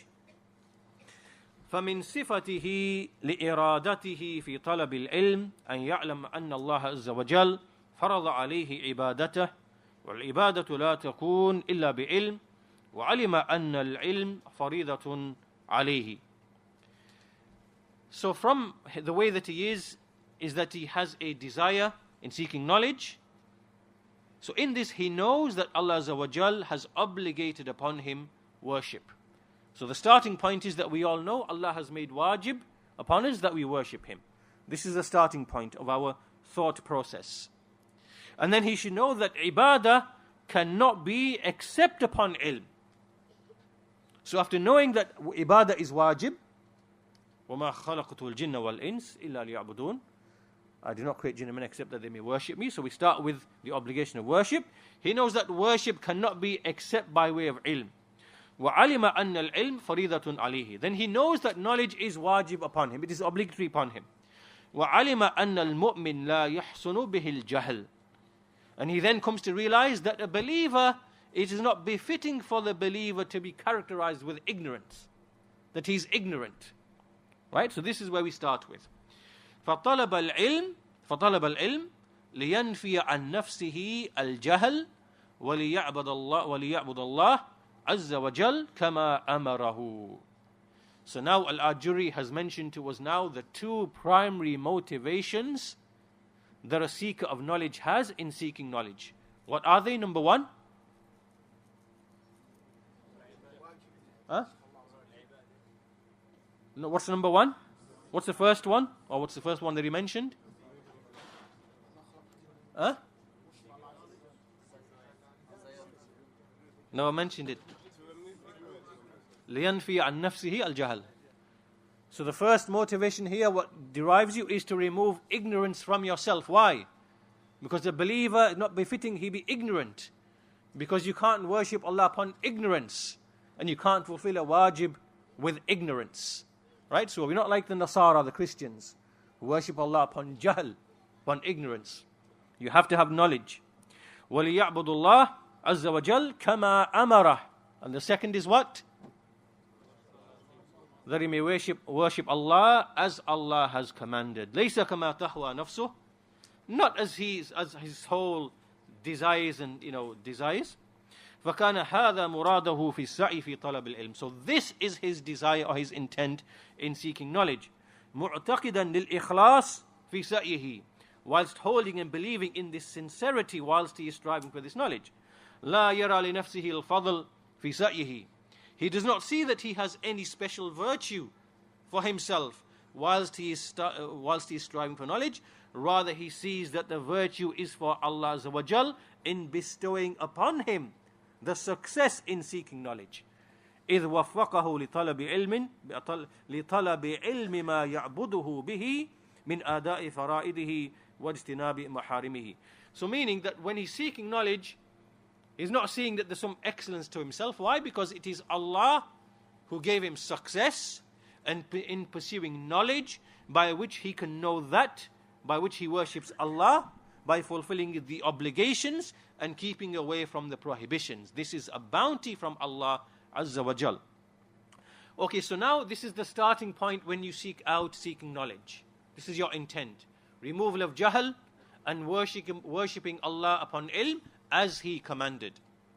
So now he moves to the second subheading, ذكر صفاته في مشيه إلى العلماء. A mention of his characteristic when he is walking to the scholars. And this is a great and tremendous section.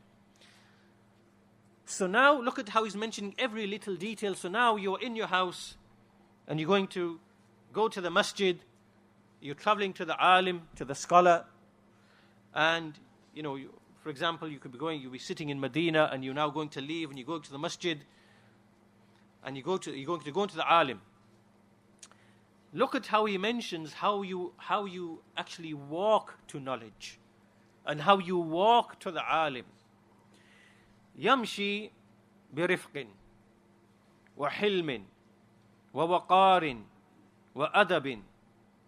So he walks with gentleness, with hilm, with forbearance, with waqar, with a sense of respect, with adab, meaning that the very way he's walking to the ilm, it is done with respect, composure, dignity.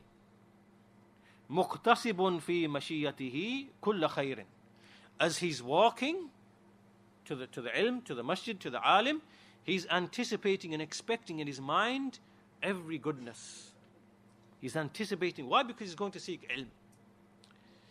تارة يحب الوحدة فيكون للقرآن تاليا. So sometimes when he's walking, he prefers to be walking alone, by himself, no companionship, because he wants to. So when he's like this, he then finds time to recite the Quran. وَتَارَةً بِالذِّكْرِ مَشْغُولًا. Or at other times, maybe he might prefer to make dhikr as he's walking alone, with dignity, calm, composed, anticipating goodness, no one else with him. He now prefers to make dhikr to Allah. وَتَارَةً يحدث نفسه بنعم الله عز وجل ويقتدي منها الشكر. يستعيذ بالله من شر سمعه وبصره ولسانه ونفسه وشيطانه. Or at other times, he will just take the time to remind himself of the favors of Allah Azza wa Jal, which necessitate him to be grateful, and he seeks refuge in Allah from the evil of his hearing and his seeing, and of his tongue, of his soul, of his shaitan. Right? So meaning that when you are walking to knowledge, either you are by yourself or you are with other companions. If you are by yourself, then in that situation you may either sometimes recite the Quran, you may at other times make dhikr, other times you might just admonish yourself and remind yourself of Allah's favors and bounties and seek refuge from the evils of the hearing, seeing, the tongue, the soul, shaitan. فَإِن بُلِيَ بِمُصَاحَبَةِ النَّاسِ. Now if he is put to trial with companions on the way, في طريقة لم يصاحب إلا من يعود عليه نفح. Then he makes sure that he does not accompany anyone except the one from whom some benefit will come to him. قد أقام الأصحاب مقام ثلاثة. And then he will know that the companions who he can benefit from will only be three types of people. There will only be three types of companions that he can walk with to the ilm, to the scholar, whom he knows will actually benefit him, or they will be benefiting for him in it. إما رجل يتعلم منه خيرا إن كان أعلم منه. Either someone is his companion who will be someone who will learn from him something, meaning that you can benefit that person, so he's walking with you. So therefore, he will learn from you. أو رجل هو مثله في العلم فيذاكره العلم لئلا ينسى ما لا ينبغي أن ينساه. Or a man who is like him in knowledge. Someone is equal to him in knowledge. So as they are walking, they revise the knowledge, they discuss the knowledge, they revise things so that they don't forget that which is unbefitting to be forgotten. أو رجل هو أعلم منه فيعلمه.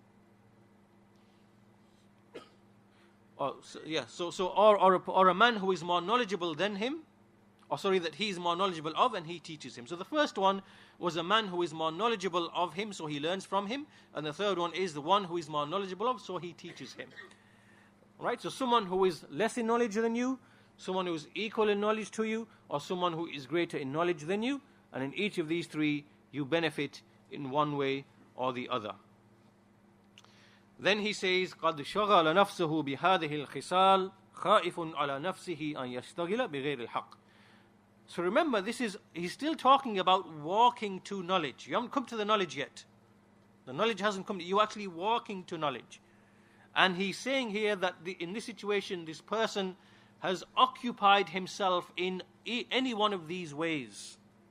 So that he's fearing that he might occupy himself in something other than truth.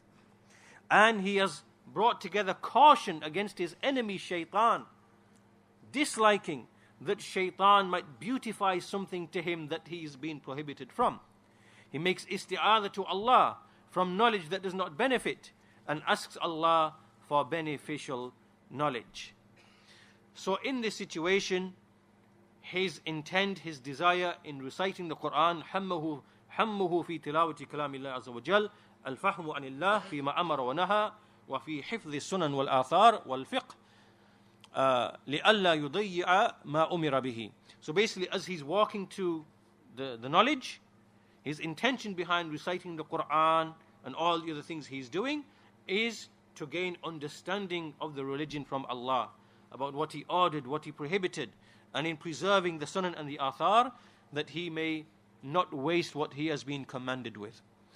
Then he goes on to mention another issue, which I'll quickly summarize it. He says that sometimes a person might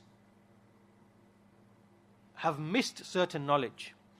It might reach him that he missed a lesson or a lecture from an alim. So he then starts becoming sad. He feels some huzn that he missed some knowledge. And it's very interesting how Al-Ajurri, he discusses this issue of becoming sad about knowledge which you have left. He says,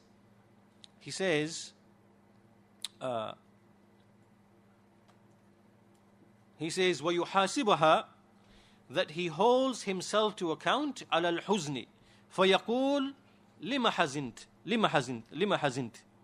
So he says to his soul, why have you become sad at this knowledge which you didn't acquire? احذري يا نفس أن يكون الحزن عليك لا لك. Beware, O soul, that this sadness that it should be against you, not in your favor. إذ سمعه غيرك ولم تسمعيه أنت. In that someone else heard the knowledge, but you didn't hear the knowledge. فكان أولى بك أن تحزني على علم قد قرع السمع وقد ثبتت عليك به الحجة فلم تعملي به. So he's saying, rather than being sad about the knowledge that you didn't acquire and that you missed, rather you should be sad about that knowledge that you already have, which has been established with you, it's firm in your hearing, it's established against you, and you did not act upon it. You have not acted upon it. So your sadness upon this should be greater than the sadness upon the knowledge that you didn't get, that you missed. And perhaps, if Allah had decreed that you heard that knowledge, then the hujjah against you would have been even more firmly established. Meaning, Allah's hujjah upon you would become even more stronger against you. فَاسْتَغْفِرَ اللَّهِ مِنْ حُزْنِهِ. So seek forgiveness from Allah from feeling sad that you missed that knowledge. Rather, you should feel sad for the knowledge that you already have and that you have not acted upon. And ask Allah, وَاسْأَلْ مَوْلَاهُ الْكَرِيمِ أَن يَنْفَعَهُ بِمَا قَدْ سَمِعَ. And ask Allah, the Kareem, the generous, that He benefits you from that which you have already heard. So all of this now is as you are walking to knowledge. We haven't even come to the knowledge yet. So now he moves to the next section, صِفَةُ مُجَالَسَتِهِ لِلْعُلَمَاءِ. How is this person when he actually sits with the alim? What is his trait? What is his behavior? فَإِذَا أَحَبَّ مُجَالَسَةَ الْعُلَمَاءِ جَالَسَهُمْ بِأَدَبٍ وَتَوَادُعٍ فِي نَفْسِهِ وَخَفَضَ صَوْتَهُ عِنْدَ صَوْتِهِمْ وَسَأَلَهُمْ بِخُضُوعٍ. When he loves to sit with the scholars, he sits with them with adab, he displays manners, with humility in himself, he lowers his voice when they speak. His voice is lower than their voice when he speaks. And he asks them with humility, وَيَكُونُ أَكْثَرُ سُؤَالِهِ عَنْ عِلْمٍ مَا يَعْبُدُ اللَّهُ بِهِ. And most of his questions should be about those issues by which he worships Allah. Most of your questions should be issues which relate to your ibadah of Allah Azza wa Jal. So he informs them, وَيُخْبِرُهُمْ أَنَّهُ فَقِيرٌ إِلَىٰ عِلْمِ مَا يَسْأَلُ عَنْهُ.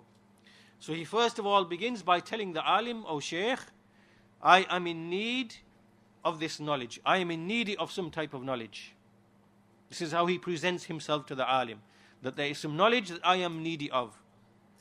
فَإِذَا اسْتَفَادَ مِنْهُمْ عِلْمًا أَعْلَمَهُمْ أَنِّي قَدْ أَفَدْتُ خَيْرًا كَثِيرًا ثُمَّ شَكَرَهُمْ عَلَى ذَلِكَ. Then when he has benefited from them, he actually informs them, Ya Shaykh, I have benefited a great deal from you. This is from the adab of asking question. That, Ya Shaykh, you have benefited me, and I am grateful to you for this. وَإِنْ غَضَبُوا عَلَيْهِ لَمْ يَغْضَبْ عَلَيْهِمْ. Now if the alim becomes angry upon him, because sometimes an alim, when he hears a question is out of place, or it is ridiculous or unbefitting, and he might just respond angry. So when this situation happens, he does not in turn become angry. He doesn't become angry in return, but he looks وَنَظَرَ إِلَى السَّبَبْ الَّذِي مِنْ أَجْلِهِ غَضَبُوا عَلَيْهِ. He looks at the reason why they became angry upon him, and he comes back from it, and he makes an excuse. He apologizes and explains himself or excuses himself, and he does not cause them any burden and trouble in the question. رَفِيقٌ فِي جَمِيعِ أُمُورِهِ. He's gentle in everything, and he does not debate with them in a manner where he thinks that he is more knowledgeable of them. Rather, his concern is to find benefit from them whilst being gentle with them, and he does not argue with the scholars. لا يجادل العلماء ولا يماري السفهاء. Nor does he dispute and contend and wrangle with the foolish people. Rather, he respects the scholars until he learns from them that by which he increases in his understanding of ilm, understanding of knowledge. So this now is the manner in which you ask and you take knowledge from the scholars. You inform them of your need. They answer you. You inform them that they have benefited you and that you are grateful to them. And you maintain respect in all times, in all situations, irrespective of how the alim is speaking to you. Sometimes you see in some of the majalis that you sit, that an alim is speaking to someone, raising his voice, and that person then begins to raise his voice and loses, dignity and respect. And this is not the way that you behave. You maintain respect at all times with the alim, irrespective of how the alim is responding, because maybe he has reasons for getting angry, reasons for becoming, impatient with you, reasons for whatever it might be. So you have to maintain this dignity and respect at all times. What time is the adhan? When is the adhan? 10 minutes. 15. Okay, we'll continue inshallah. Then he moves to the next situation. صِفَتُهُ إِذَا عُرِفَ بِالْعِلْمِ. صِفَتُهُ إِذَا عُرِفَ بِالْعِلْمِ. How then is an alim when he becomes known for knowledge? When he becomes known for knowledge. Now we have to remember that Al-Ajurri, rahimahullah ta'ala, in the 4th century, this book that he's writing, in that time, remember, there were very large numbers of scholars present who were of a very high caliber. And so the ulama, the scholars who had knowledge, who had fiqh, who understood, who had knowledge of fiqh and tafsir and the Quran and so on and so forth, were very many in number. And so this book, in essence, is really written for the people of knowledge. However, as we mentioned earlier, that Al-Ajurri also mentioned that even the talibul ilm who is seeking ilm, I hope that such a one also receives the benefits and the goodness in what is being mentioned. So even though this is for an alim whose knowledge has become great, there are still things in this that we can also benefit from. So he says, فَإِذَا نَشَرَ اللَّهُ لَهُ الذِّكْرَ عِنْدَ الْمُؤْمِنِينَ أَنَّهُ مِنْ أَهْلِ الْعِلْمِ.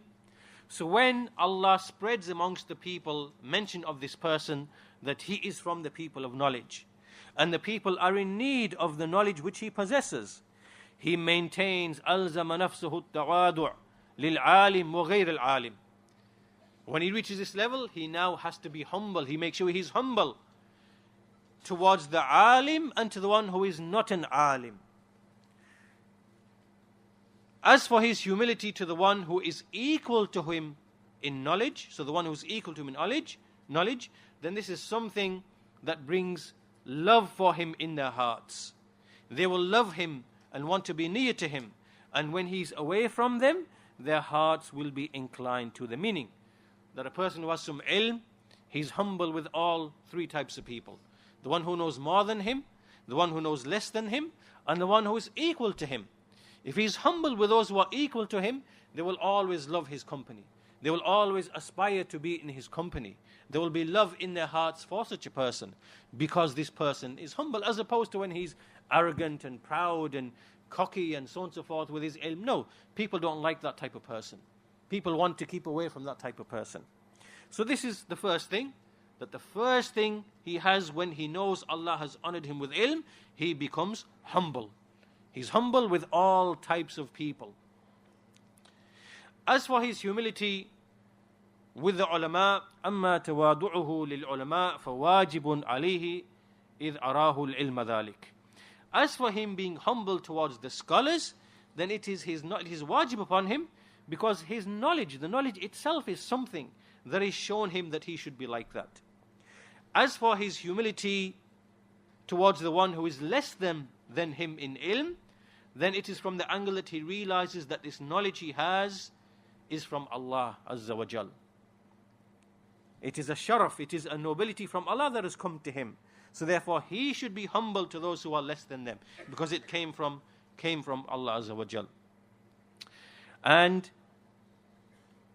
then he continues and he says that by this knowledge he should not take any price for this knowledge, meaning he does not seek knowledge for being paid, nor that his needs are fulfilled by this knowledge. He has worldly needs, so knowledge becomes a commodity for him, just to fulfill his worldly needs.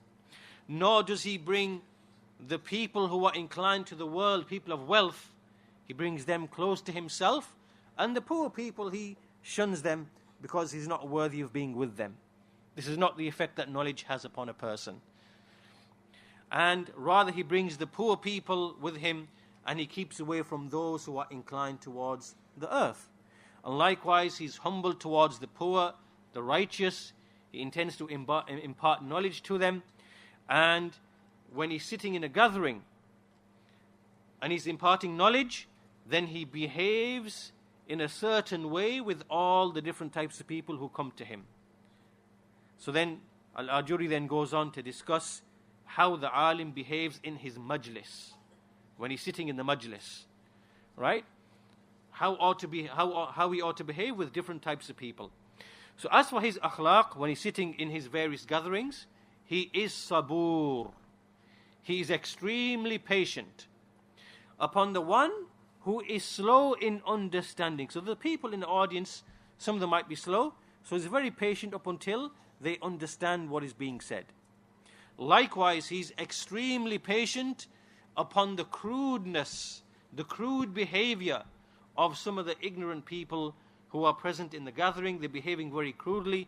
He's very patient with them. and he patiently advises them and speaks to them up until he turns them back from that which they from the issue at hand.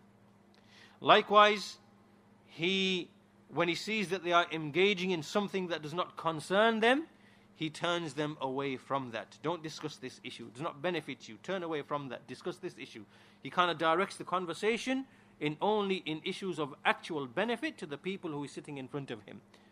Right? So he maintains the issues of benefit in his audience, or for his audience. And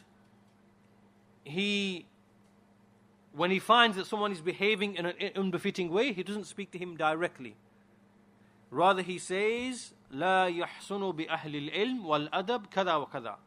Rather, he says, it is not befitting for the people who seek knowledge, or the people of knowledge, to behave in such and such a way. He doesn't say, you, stop behaving like this and stop saying this and stop doing that. Rather, he says, it's not befitting for a person of knowledge or a person who seeks knowledge that he should be behaving like this. And then that person will understand that he is the one who's being referred to without being pointed out. So basically, he's very wise and very careful in the way that he deals with his audience and how he admonishes and how he advises them. And likewise, if someone asks him a question that is of no concern to that person, he takes him away from that question. And he orders him to ask only that which will benefit him. I can see some people asking ridiculous questions which have no benefit at all. Sometimes you hear these people, Akhi, what is the Islamic ruling on dinosaurs? Do they exist or not exist? Come on. Leave this, abandon this, Ask what will actually benefit you. And the people come and they ask these silly questions. They, minds are engaged with the dunya and what they're reading and then they come and ask these silly questions. And as for your ibadah of Allah, are you worshipping Him the way you're supposed to? Have you acquired knowledge of all of that up until you are upon basira yet, such that you are now concerned about dinosaurs or whatever else? Come on, be serious. And so this is the way of the alim, will always direct the people to what will actually benefit them in their deen.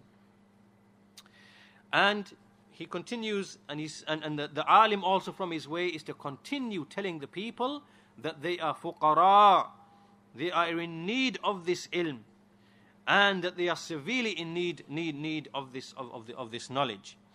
Likewise, he does not revile and rebuke the people, and he doesn't behave with them in a manner that that they turn away from him. But basically, he directs them in a way that he brings them to things that will actually benefit them, to the wajibat, to the fara'id, keeping away from that which is from the haram, to issues that they are actually in need of asking. And he abandons the one who tries to argue and debate and dispute. He's always bringing them to matters of wisdom using good admonition. So you can see from all of this, Al-Ajurri is basically saying that the alim in his majlis, when he's sat in his majlis, he has a certain way of behaving with the people. He always keeps things to be of that which is of actual benefit. And then he moves on to mention how the alim, how he gives answers. وَأَمَّا مَا يَسْتَعْمِلُ مَعَ مَنْ يَسْأَلُهُ عَنِ الْعِلْمِ وَالْفُتْيَا. Then, as for the one who asks him questions and fatawa, then from his behavior is, if he has knowledge, he answers. And if he has knowledge from the kitab, the sunnah or ijma', then he answers. And then if he's asked a question about which the people of knowledge have differed, then he answers with what is closest to the book and the sunnah and ijma', and he always uses the statements of the sahaba. He never goes outside of the statements of the sahaba. And then if he comes across an issue in which he has opposed the saying of the sahaba, then he doesn't speak with it. Rather, he suspects himself. And he doesn't speak with this answer. Rather, it's upon him to go back to someone who's more knowledgeable than him and ask him, explain this issue to me. Right? This is the basic methodology in summary when the alim gives fatwa. Meaning that alim, first of all, the Quran, Sunnah and Ijma, he knows, then he answers by with it. If the issue is clear. If the issue is not clear and there's some differing, then he gives the answer on the basis of that which is closest to the truth, and he doesn't go outside of what the Sahaba, because the Sahaba have aqwal. He doesn't go outside of the aqwal of the Sahaba in that particular issue in which there is difference. Why? Because the Sahaba are most knowledgeable of these issues, and they spoke on the basis of evidence, so he keeps within that. As for when there's an issue that he finds himself inclining to a position where there is no statement of the Sahaba, then in that issue he does not give the fatwa from himself, rather he suspects himself. He suspects his understanding. Then he goes to another alim and asks him, explain this issue to me, up until the issue is actually explained to him, and he doesn't depart from the statements of the Sahaba. And this is his way in giving fatwa. Now he moves on to the next issue. وَإِذَا سُئِلَ عَنْ عِلْمٍ لَا يَعْلَمُهُ لَمْ يَسْتَحْيِ أَنْ يَقُولْ لَا أَعْلَمُ. When there comes an issue, he's asked about an issue in which he has no knowledge, he should not be ashamed to say, I do not know. I do not know. When he's asked about a question and knows that it is from those affairs which are from the affairs that cause tribulation and fitna and confusion and chaos, then he pardons himself from this question. Because some people come and ask questions, they want to cause tribulations and issues and contentions and controversies, and so he says, Afwan, I can't answer this question. And he likewise, if he gives a fatwa in an issue when he knows he is wrong, he is not too proud and arrogant to return from it. And when he says something and someone refutes him who is more knowledgeable than him, or equal to him, or even less than him in knowledge, then he returns back from it and he praises Allah for that, and Allah will reward him for that, and will reward that person. Right, so this is now when he doesn't know, when he has no ilm in an issue. Now what about when he is confused in an issue? Not that he doesn't have knowledge, but he's confused in an issue. وَإِذَا سُئِلَ وَإِن سُئِلَ عَن مَسْأَلَةٍ اشْتَبَهَ الْقَوْلُ عَلَيْهِ فِيهَا قَالَ صَلُوا غَيْرِي. When he's asked about a question in which the issue is confusing for him, he says, ask someone besides me, وَلَمْ يَتَكَلَّفْ مَا لَا يَتَقَرَّرْ عَلَيْهِ. And then he doesn't burden himself with something that is not really established upon. Then after this, Al-Ajurri, he says, يَحْضَرُ مِنَ الْمَسَائِلِ الْمُحْدَثَاتِ فِي الْبِدْعَةِ لا يصغي إلى أهلها بسمعه ولا يرضى بمجالسة أهل البدع ولا يماريها. Likewise, this alim, he is cautious of the affairs, the invented affairs from the innovations. He does not listen to the people upon them, nor is he pleased with sitting with the people of bid'ah, nor does he debate with them. أصله الكتاب والسنة وما كان عليه الصحابة ومن بعدهم من التابعين. So his foundation is upon the book and the sunnah, and what the Sahaba were upon, and those who were after them from the tabi'een, and those who were after them from the leaders of the Muslims. So if we go back and summarize what we were discussing, this whole section, Al-Ajurri is mentioning how an alim behaves in the majalis, in his gatherings and sittings.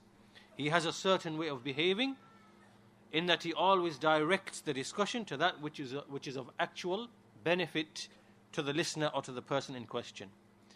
And when he comes to giving answers, he has a certain methodology. He answers with the book and the sunnah and ijma if he knows. If there's ikhtilaf in the issue, then he answers with that which has an asl in the saying of the Sahaba. If he finds an issue in which he has an opinion that opposes, which he can't find amongst the Sahaba, then he doesn't speak with it and he suspects his own opinion. And if he does not know in an issue, he simply says, I do not know. And if he erred in an issue, he accepts his mistake. And if he is confused in an issue, then he declines to answer. Rather he says, go and ask someone else besides me. This is what we covered so far. And as for issues of the people of innovation, he keeps away from them because this is not his asl to debate and argue. Rather he says, يَأْمُرُ بِالْإِتِّبَاءِ وَيَنْهَى عَنِ الْإِبْتِدَاءِ. He orders with ittiba and he prohibits from ibtida, from innovation. His concern in all of this, in reciting the Quran, is to understand it. In the Sunnah of the Messenger of Allah is to gain fiqh understanding of it, so that he does not neglect the right of Allah upon him, and that he may know how to become close to Allah, and that he may remind the heedless one, that he may teach the ignorant one, that he places wisdom in the right place. So then Al-Ajurri finishes by saying that the likeness of this alim, مثله مثل الطبيب يدع الدواء بحيث يعلم أنه ينفع. So in summary, the alim is just like a physician. He only gives the medicine and puts the medicine when he knows that it will be of benefit. This is how he is dishing out knowledge, right? He's not just like the physician who's giving medication left, right, and center to every person, right? Rather, the alim is like the wise physician who is only giving medicine when he knows it will actually be of benefit to that specific person. This is how he is with ilm. And so these are the traits of this alim, and this is how he ought to behave when Allah Azza wa Jal has raised him and put love of him in the hearts of the people. Every time he increases in knowledge, he increases in humility, and he seeks highness through Allah, meaning that he knows that Allah will give him position, and he doesn't seek it from the people. And this is the way of the alim. This is the end of this section, and we'll conclude with this section here. And inshallah ta'ala, in the next lesson, Al-Ajurri then goes on to look at the issue of argumentation and disputation, and the issues of the people of bid'ah. And is this from knowledge? And is this from...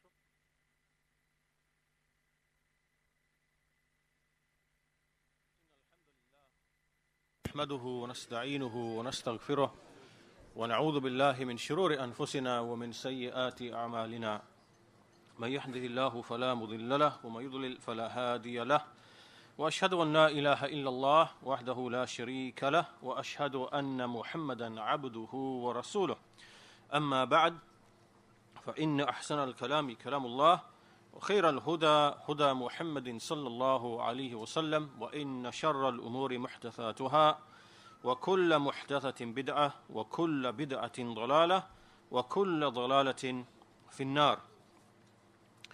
So this is our third lesson from the book Akhlaaq al-Ulama by Imam Al-Ajurri rahimahullah ta'ala.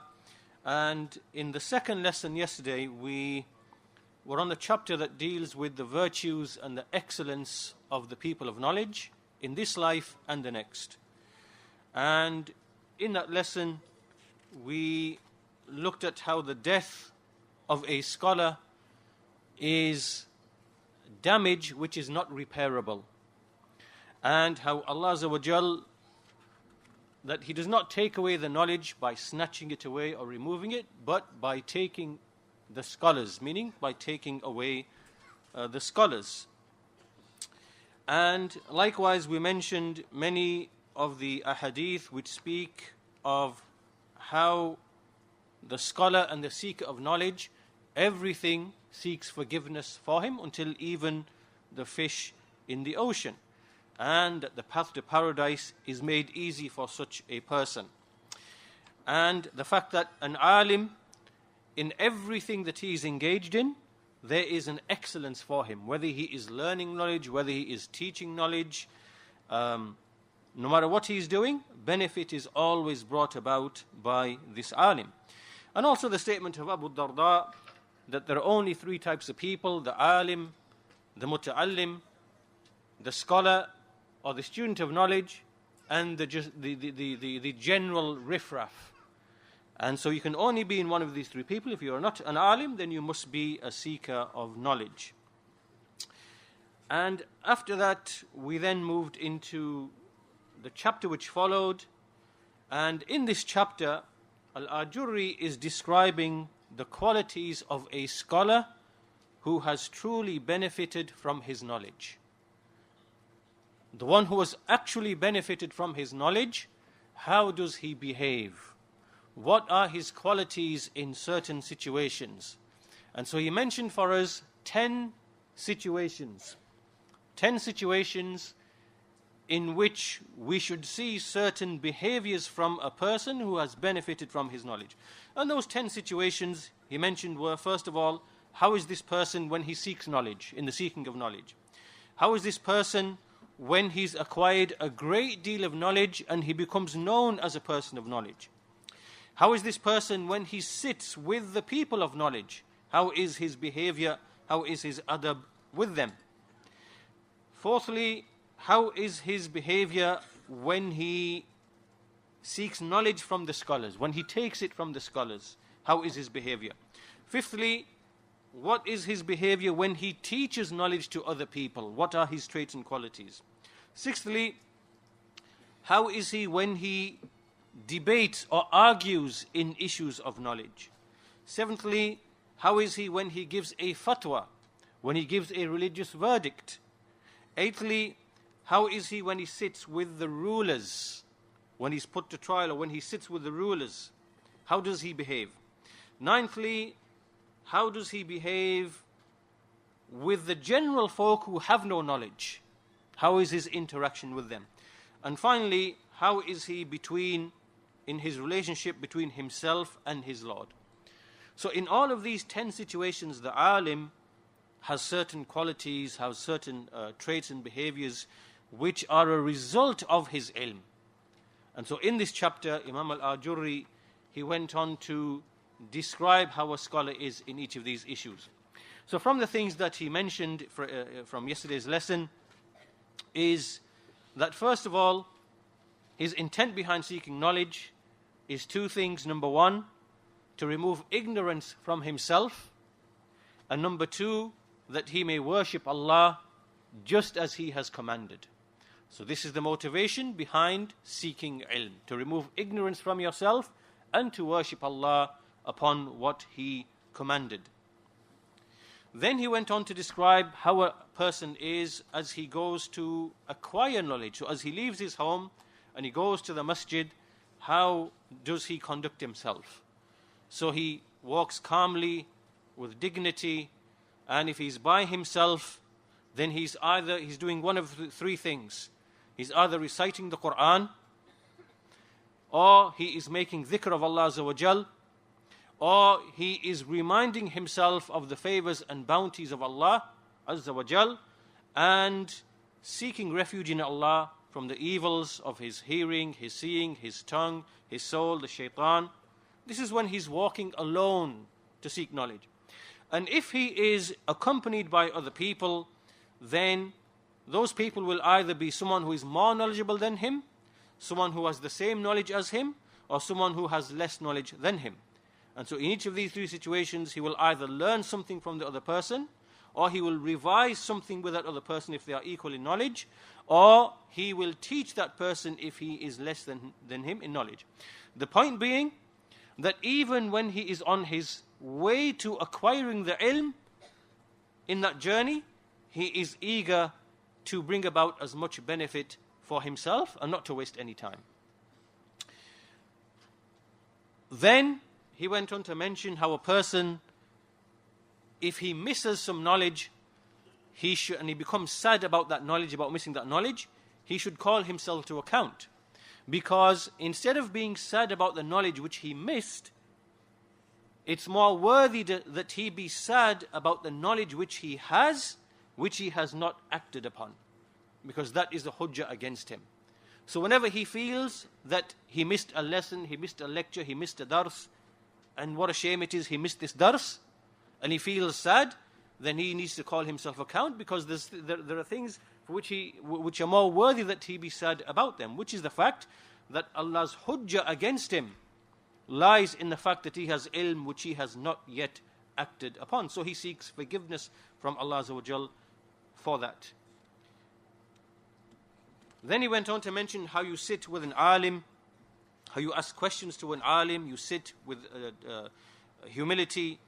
You only ask the alim about things which relate to worship of Allah Azza wa Jal, not irrelevant things or things which don't concern you. Most of your questions should be on that topic, about worshipping Allah and the ahkam and issues to do with that.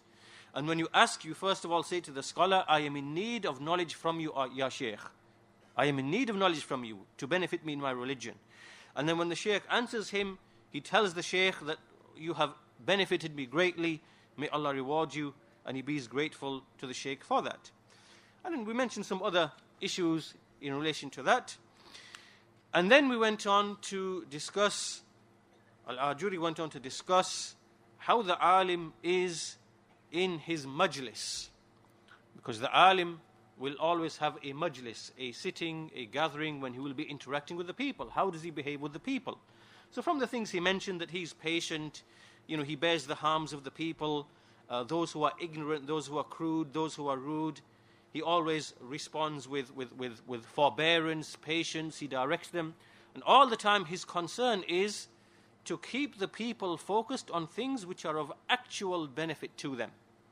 So if they ask things which are of no benefit or concern to them, he redirects them and says, look, ask of things which are of beneficial. So basically his concern is to nurture the people upon the ilm that they are in actual need of. Likewise, he does not expose anyone or find faults. He always, if he sees something unbefitting from the audience, he says it is not befitting that the people do such and such. Right? So he uses manners, wisdom, and does not start embarrassing people and picking them out. Rather, he uses wisdom and so on and so forth. Then Al-Ajurri went on to mention how the scholar is in answering questions, because a scholar must give fatwa. So he says he first of all answers by the Book of Allah, the Sunnah of the Messenger, and ijma' if he knows that with certainty. If it is a matter of difference of opinion, he then gives an answer that is closest to the evidences and in which there is a saying from the Sahaba. He does not leave what has been said by the Sahaba. That's the second level. Then, if it is a situation whereby he has an opinion for which there is no saying from the Sahaba, he does not answer and he suspects his own understanding, that maybe he's got something wrong. And then he goes to someone who's more knowledgeable than him and he clarifies and tries to gain more understanding about the matter. Fourthly, he could be in a situation where he just does not know. So he simply says, I do not know. Allahu A'lam. And there is honor and dignity in saying this. Or fifthly, he could be in a situation where he himself is confused about the issue. So in that case, he must say, go and ask someone besides me. How can he answer when he himself is confused? Right? So therefore he says, go and ask someone else besides me. So basically this was the essence of what we covered in yesterday's lesson. That was just a summary of what we discussed. So we'll continue today. In the next section, ذكر صفة مناظرة هذا العالم إذا احتاج إلى المناظرة. A mention of the quality or the description of how this alim is in a debate when he is in need of debating. Right? Because again, this is one of the situations in which an alim might find himself. So he mixes with the people, he gives fatwa, he teaches knowledge, he has majalis. And one of the things that he might encounter is, what about debating? So this is a very important subject area. قال محمد بن الحسين Al-Ajurri, he said, اعلموا رحمكم الله ووفقنا الله وإياكم للرشاد أن من صفة هذا العالم العاقل الذي فقهه الله في الدين ونفعه بالعلم ألا يجادل ولا يماري ولا يغلب بالعلم إلا من يستحق أن يغلبه بالعلم الشافي. Know, may Allah have mercy upon you and grant success to you and us to right guidance, that from the qualities of this alim, al-alim al-aqil, meaning this intelligent alim, the one to whom Allah has given understanding in the deen and has made him to benefit with knowledge, is that he does not debate and he does not dispute, nor does he desire to dominate with knowledge except the one who deserves to be dominated with knowledge. وذلك يحتاج في وقت من الأوقات إلى مناظرة أحد من أهل الزيغ. So in other words, sometimes there are certain times or situations in which the people of deviation, they need to be debated or disputed with, in order that the truth is established and the falsehood of the one who opposes the truth is repelled, and the one who departed from the jama'ah of the Muslimin, that he is basically refuted. فَتَكُونُ غَلَبَتُهُ لِأَهْلِ الزَّيْغِ. So that therefore when he dominates, the domination is over the people of deviation. تَعُودُ بَرَكَتُهُ عَلَى الْمُسْلِمِينَ, whose benefit then returns back to the Muslims, على جهة الإضطرار إلى المناظرة لا على الاختيار. And this is the crucial point. He says that this is from the angle of when this becomes absolutely necessary, when there is ittirar, when there is compulsion and absolute necessity, not out of choice. So this shows to you the position of the people of knowledge and of Ahlul Sunnah, because this is a principle of Ahlul Sunnah with respect to debating and arguing. The debating Al-Ajurri has mentioned here, he says that sometimes there are situations where it is necessary for the truth to be established and the people of deviation to be dominated and refuted. But this is always in situations that where it becomes absolutely necessary and not something which is done out of choice. And then he says, لِأَنَّ مِن صِفَةِ الْعَالِمِ الْعَاقِلِ أَلَّا يُجَالِسَ أَهْلَ الْأَحْوَاءِ وَلَا يُجَادِلَهُمْ. Because it is from the quality of a person of knowledge, an intelligent person of knowledge, that he does not sit with the people of desires, nor does he debate and argue with them. So we know that in history, when we can give two examples from history.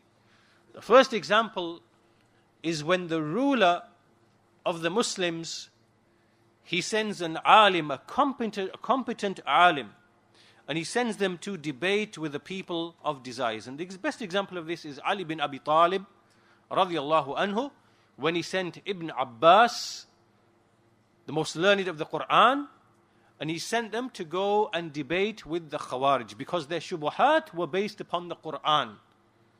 Remember, in that time, there was no Sunnah. The Sunnah was not compiled and documented and written down and compiled into. So the Sunnah wasn't, it was scattered, hadn't been compiled. So the Khawarij only had the Quran to debate and argue with. And so he sent Ibn Abbas to go and debate with the people of deviation. This is a ruler sending a scholar. Or another example, another situation is when Imam Ahmad, rahimahullah ta'ala, when he was forced by necessity to engage in disputation and argumentation with the people of misguidance, because the Mu'tazila had affected the rulers and many different factions came together. As Ibn Taymiyyah mentions, there were some from the Murji'ah came, there were some from the Mu'tazila came, there were some from the different groups that came. They were all upon negation of the sifat, and they conspired together, and they wanted to engage Ahmad bin Hanbal, rahimahullah ta'ala, Imam Ahmad, in a debate. And so he was forced to debate with them, and he refuted them, and he demolished them.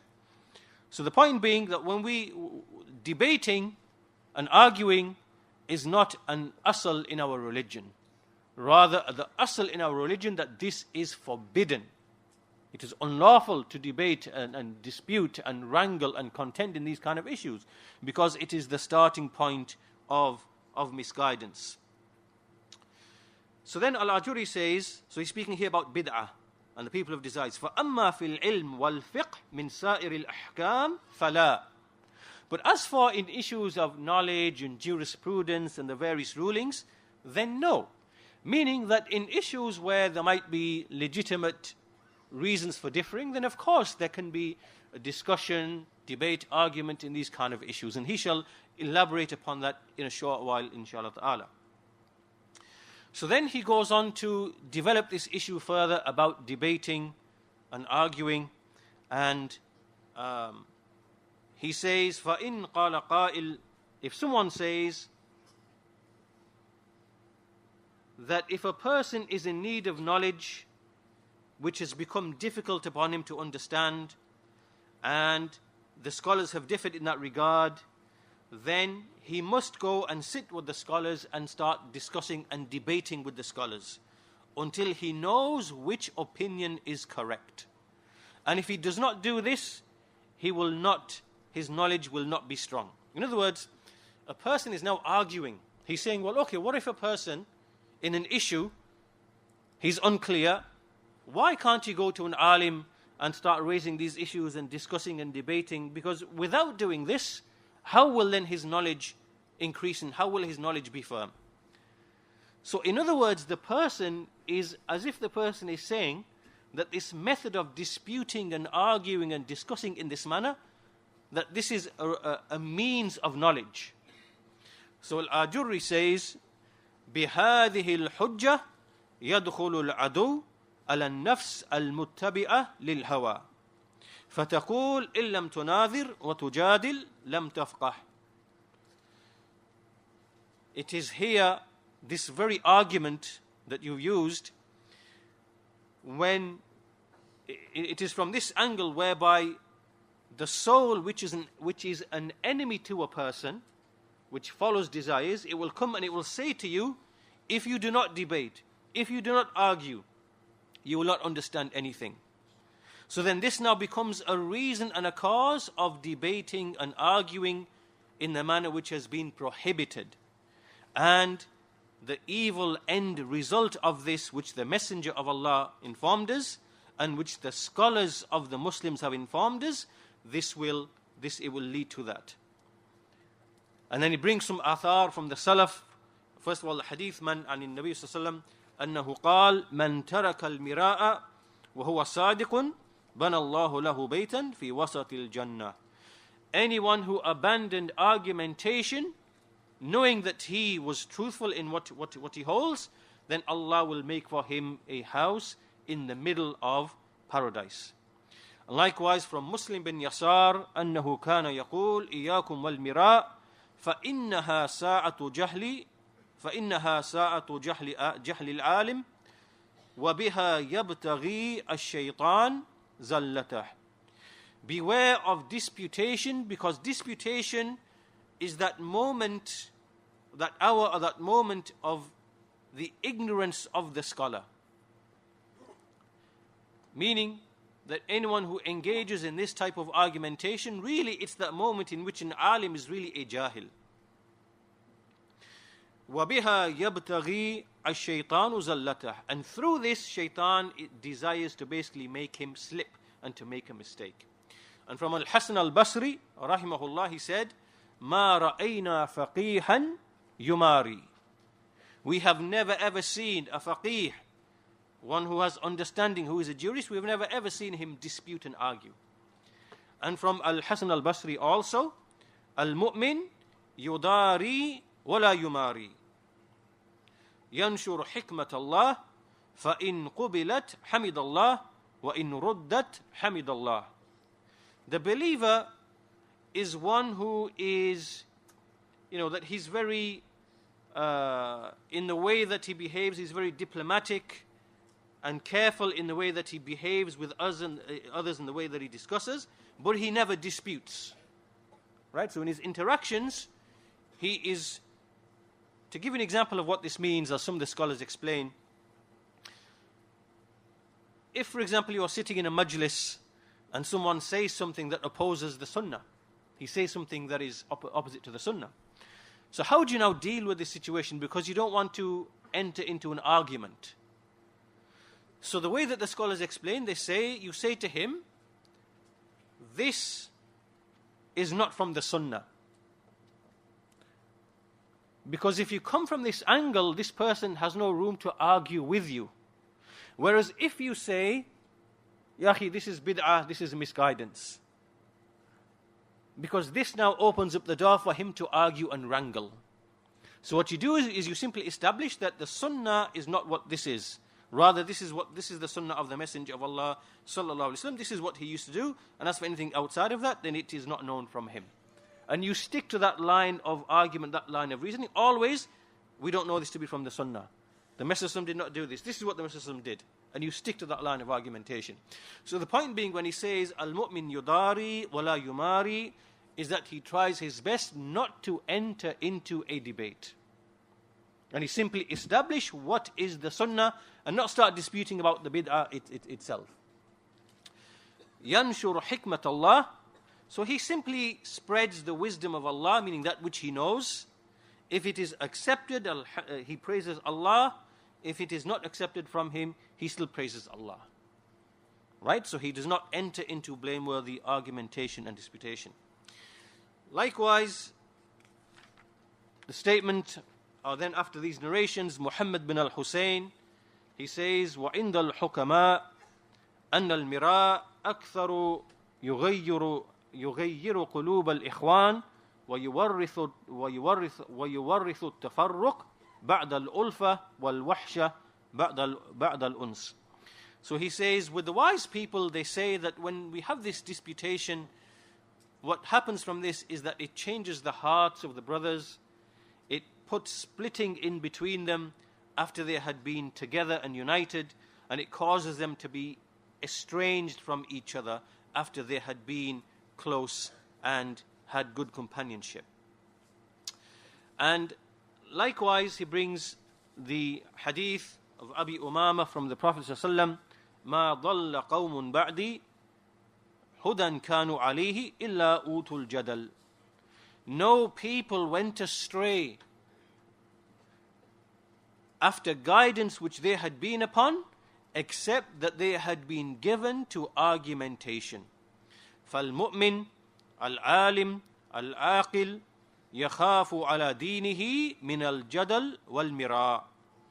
So the believer who is an alim, who has knowledge, who is intelligent, he fears for his religion with respect to argumentation and disputation. So this is what Al-Ajurri has mentioned. We find that this is an asal in the sunnah. We find that there are many athar from the salaf which establish this asal. From them the statement of Al-Awza'i, who said, rahimahullah, لا تمكنوا صاحب بدعة من جدال فيورث قلوبكم فتنة وارتيابا.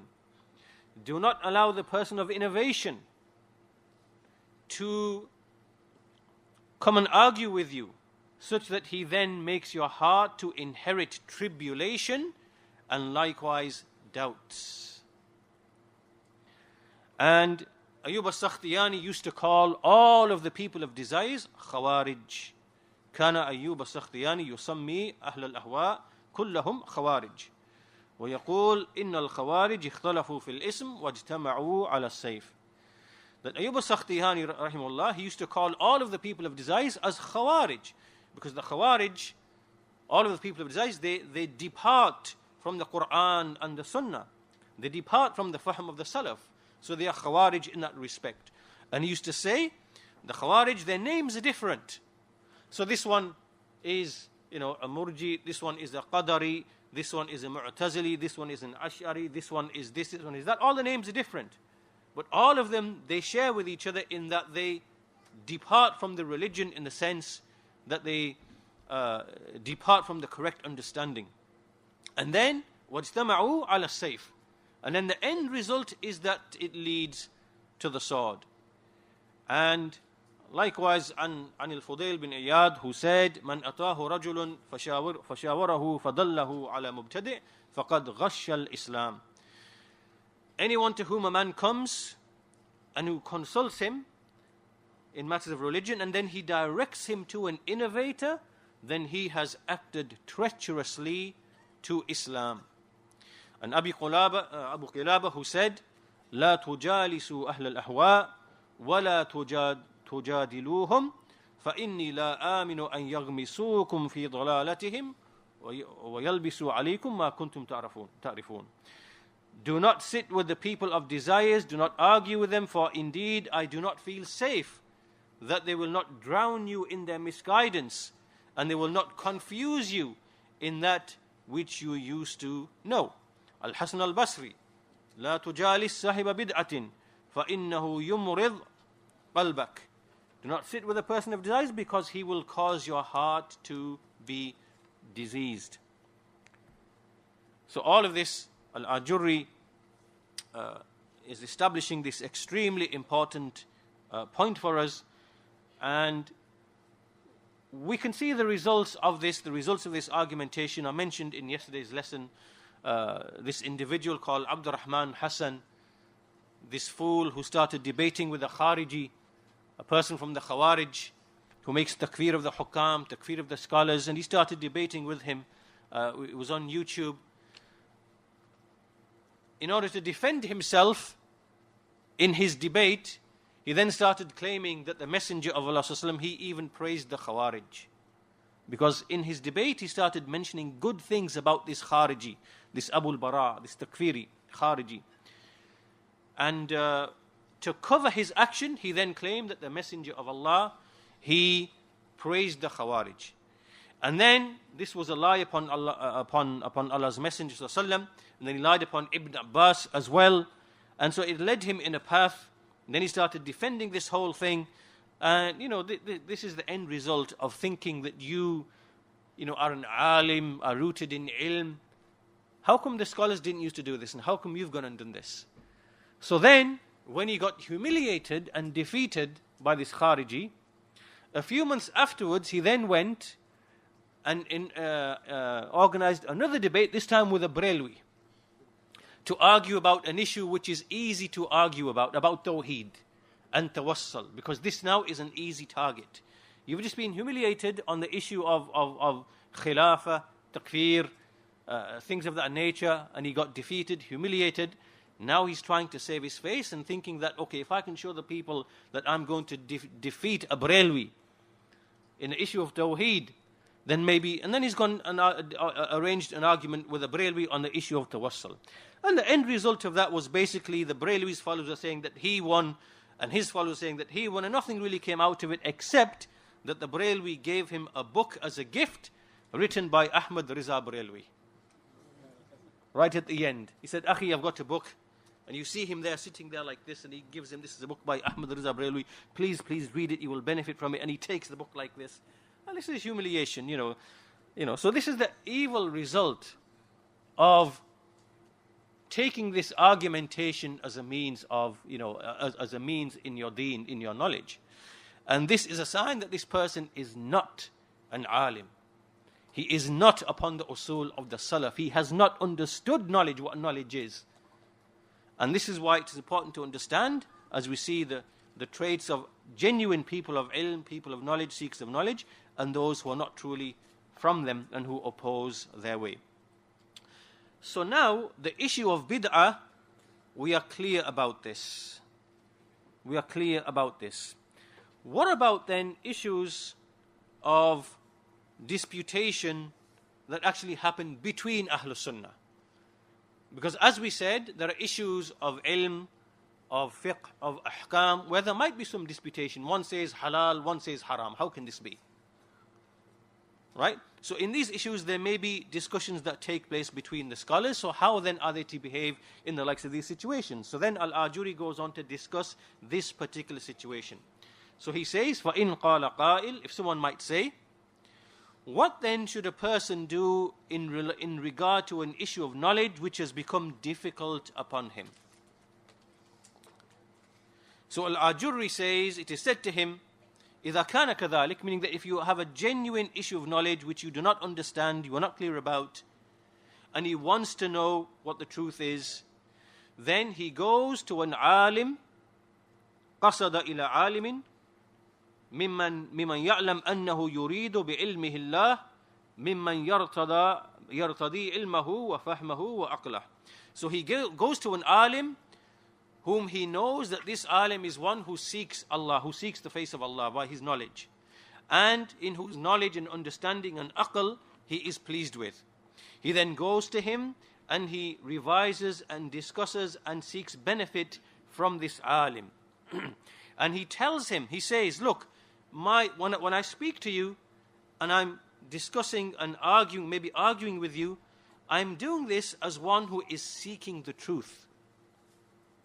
I'm wanting to get the truth out of you in this issue. I'm not coming to you as one who's coming to argue and to dominate you and whatever else. Because sometimes there are situations like this. You have an issue, you're unclear, you have some shubahat, you go to someone, an alim or a seeker, a student of knowledge, and you say, look, I have some issues, I'm going to mention certain things, but I'm mentioning them not because I want to debate with you, argue with you, but because there are issues that I'm not clear about, so I'm here to seek to bring out the truth that you have with you so that I can understand it and adopt it.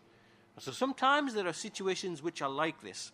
So a person makes himself clear, and then when he's engaged in the discussion, he behaves with justice and with calmness, and all of this is obligatory upon him. And he also tells him that, look, if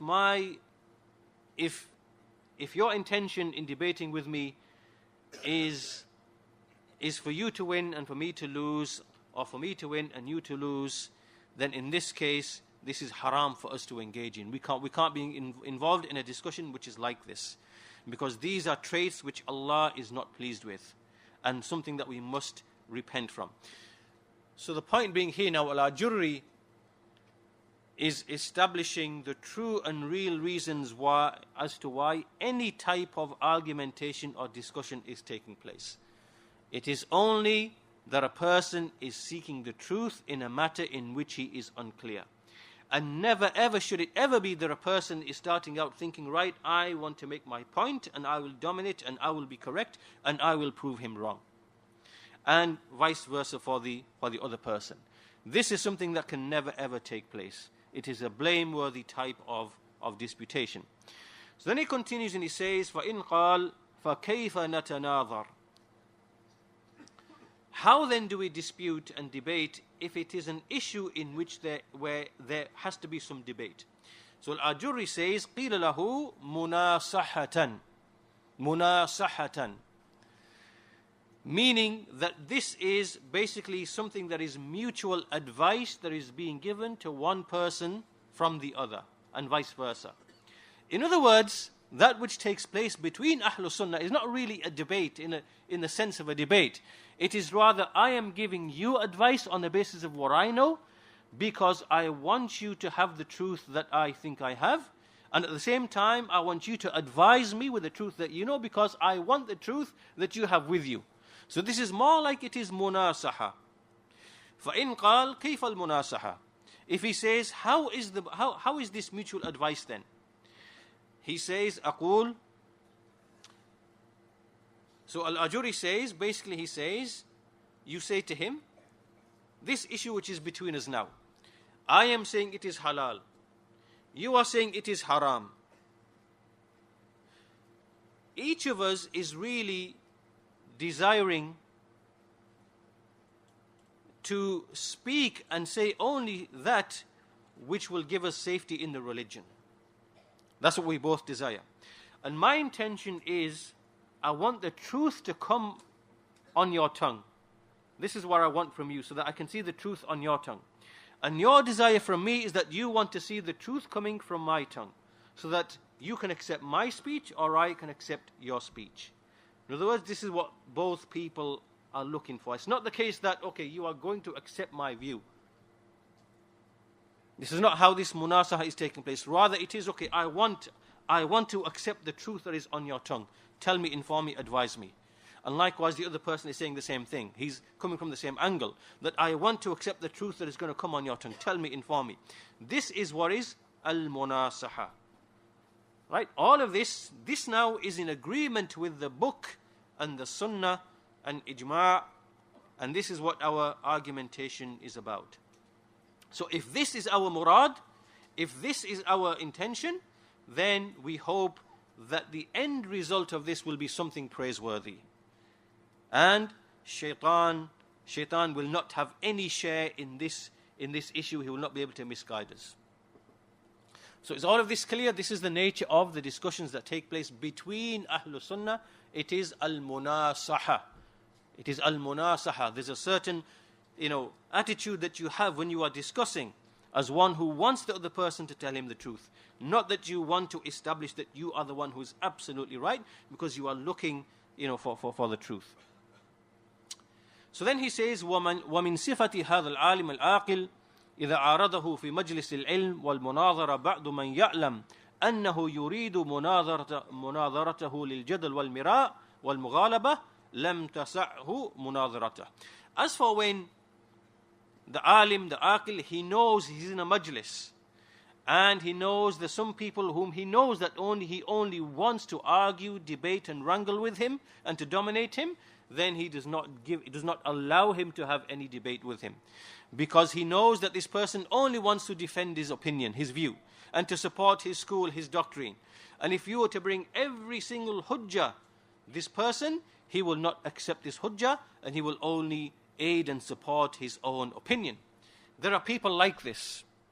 From them, for example, are the followers of Al-Ajurri. These people, when they debate with you regarding the adhan of Uthman radiallahu anhu, they are not debating because they want the truth. They are debating because they want to argue and debate and aid their madhab and support their leader and defend their leader. And every hujjah that the scholars bring to you, all the fatwa of the scholars and everything that Ibn Taymiyyah has said, all the scholars from the past he will reject every single one of them, and he will bring shubuhat. These are the kind of people that we are speaking of.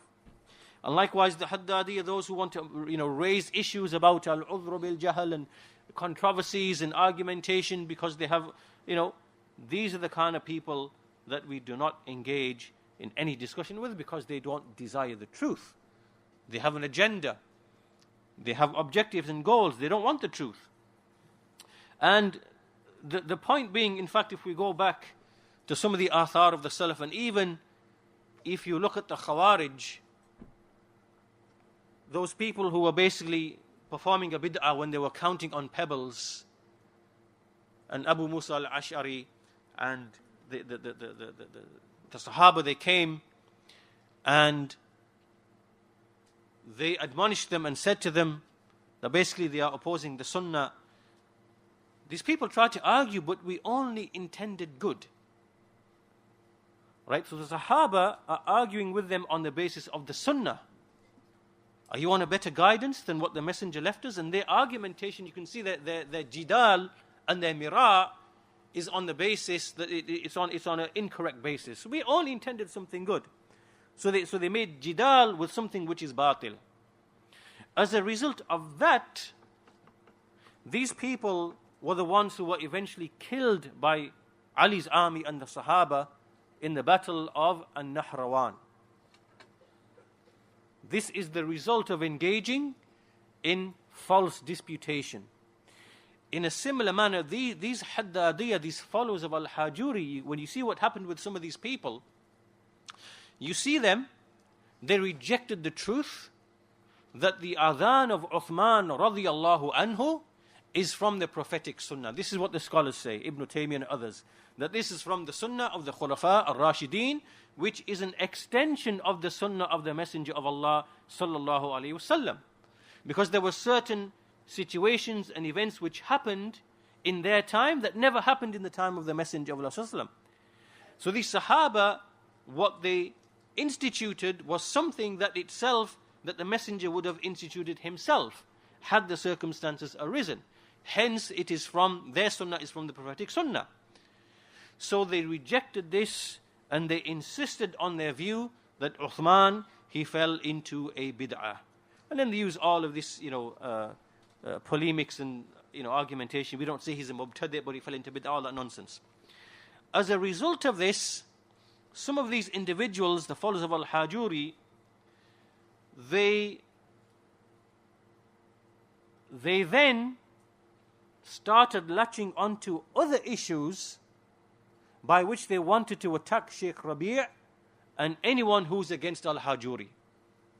So then they started using the issues that some of the Khawarij, the Takfiris and Haddadiyya were using. Then they start latching onto the issue of al-udhr bil-jahl. The issue of, do we give the excuse of ignorance to the ignorant person who falls into shirk or kufr?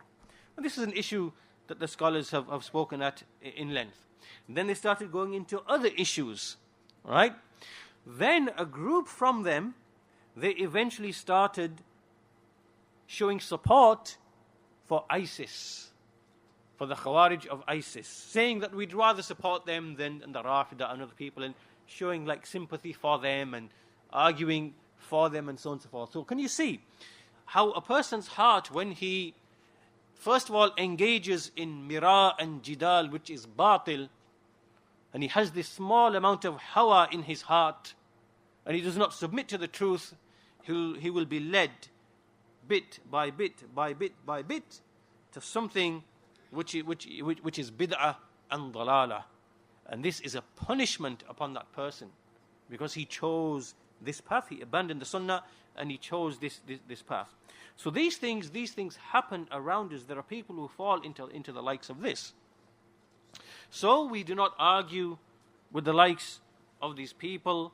And Al-Ajurri, he says, وَمَنْ كَانَ هَذَا مُرَادُهُ لَمْ تُؤْمَنْ فِتْنَتُهُ وَلَمْ تُحْمَدْ أَوَاقِبُهُ.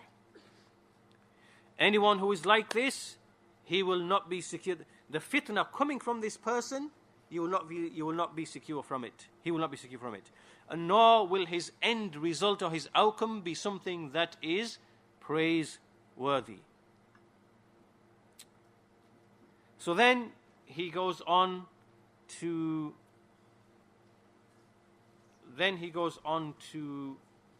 another reason why argumentation is not allowed. قال Muhammad bin al-Hussein, he says, even greater than all of this is that maybe one of the two will find proof in the sunnah of the Messenger of Allah sallallahu alaihi wasallam, and the other one will start rejecting it. So basically, as a result, he will start rejecting a proof which is actually from the sunnah, just because he wants to argue and establish his viewpoint. So now it becomes even worse. Now you are actually rejecting the sunnah of the Messenger of Allah sallallahu alaihi wasallam. Or maybe someone will use the saying of a Sahabi, then he will start rejecting the saying of a Sahabi. All of this is from the evil, and this is what actually happened. This is what happened to the Khawarij, happened to the Murji'ah, happened to the Mu'tazila, happened to the Jahmiyyah, happened to all of these things, happened to the people of Bid'ah, that they start rejecting the Sunnah, or they start rejecting the statements of the Sahaba.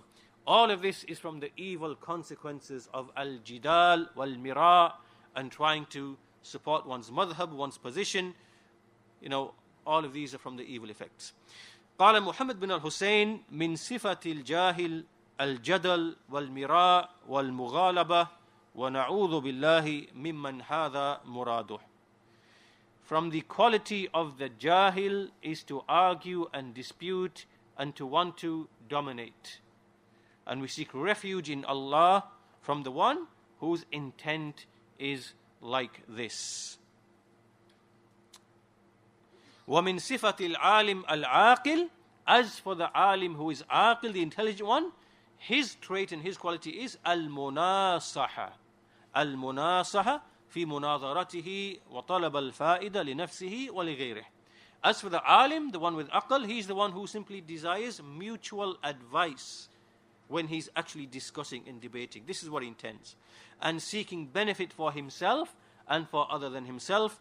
كثر الله في العلماء مثل هذا ونفعه بالعلم وزينه بالحلم. So may Allah increase the likes of this type of scholar amongst the people, and cause benefit through his knowledge, and beautify him through his forbearance. So this is the end of that section on debating and arguing. In summary, debating and arguing with the people of bid'ah is not allowed, it is unlawful, except in issues of absolute compulsion. And examples of absolute compulsion, or situations where this takes place, is when a ruler, he dispatches a competent scholar to go and argue, or when a scholar is forced in a situation to argue, as was the case with Imam Ahmad. Outside of this, no one has any excuse to go and start wrangle and debate with the heads, with the callers to innovation, because this is the starting point of misguidance and confusion. As for issues that are between the people of knowledge in matters of ahkam, halal, haram, and so on and so forth, ibadat, and so on and so forth, This is something that takes place. But it takes place from the angle of munasaha, mutual advice, because you want the truth, not because you want to stick to your opinion and you want to argue and debate. And so Al-Ajurri, he discussed some of the issues of intention and purpose and so on and so forth. And all of this, we should be clear about these issues. Then he goes on to the next section, ذكر أخلاق هذا العالم ومعاشرته لمن عاشره من سائر الخلق كيف يجري. Okay, so now he's going to describe the alim in his general behavior, in his general dealings with all people. Right? So see, he's covering every situation. How it is when you walk to learn knowledge. How it is when you are in your majlis. How it is that you answer questions and give fatwa. How it is when you are engaged in debates and argumentation. Now he's discussing how is the alim, just in a general sense, what are his general traits and behaviors and qualities. قال محمد بن الحسين من كانت صفاته في علمه مما تقدم ذكرنا له من أخلاقه والله أعلم. So from the traits and qualities of the one whose knowledge is like what we have mentioned, and Allah knows best, أن يأمن شره من خالطه. So first of all, the alim is one that no evil will come to anyone who mixes with him. This is from the fruit of your ilm, from the fruit of your knowledge, is that those who are mixing with you should not be harmed by you and your behavior in any way. وَيَعْمَلْ خَيْرَهُ مَنْ صَاحَبَهُ. And likewise, the one who mixes with him is hoping for benefit in him. So the alim is the one that the people mix with him, always hoping that he will benefit them with something. لا يؤاخذ بالعثرات. He does not find fault with people for their slips. ولا يشيع الذنوب عن غيره. Nor does he propagate the sins of other people, nor does he spread information about the sins of other people that he knows. ولا يفشي سر من عاداه. Nor does he spread the evil or the secret affairs of some of those who show enmity to him. Ahlul Sunnah are the most fearing of Allah Azza wa Jal. Wallahi, there are from the people of bid'ah today who oppose us, who show enmity to us, who revile us, spread lies against us on the internet. Some of those people, we know things about them, about their personal lives that have come to us through many different narrations, through their family members, that if we were to expose them for these things, the people would detest them and hate them. But it is forbidden upon us to spread the secrets, and especially when it involves things which are major sins, things which are from the fawahish. We are not allowed to do this. This is the way of the people of knowledge and the people of justice. Even their enemies, they don't spread filth and dirt and evil about them. But as for those who are other than them, you see these people, these evil people, what they do, they go to the forums, they go to the social media, and they spread these are lies. They spread lies about the personal lives of the people of knowledge or the students of knowledge. So this is not from the way of a person who has the fruits of ilm.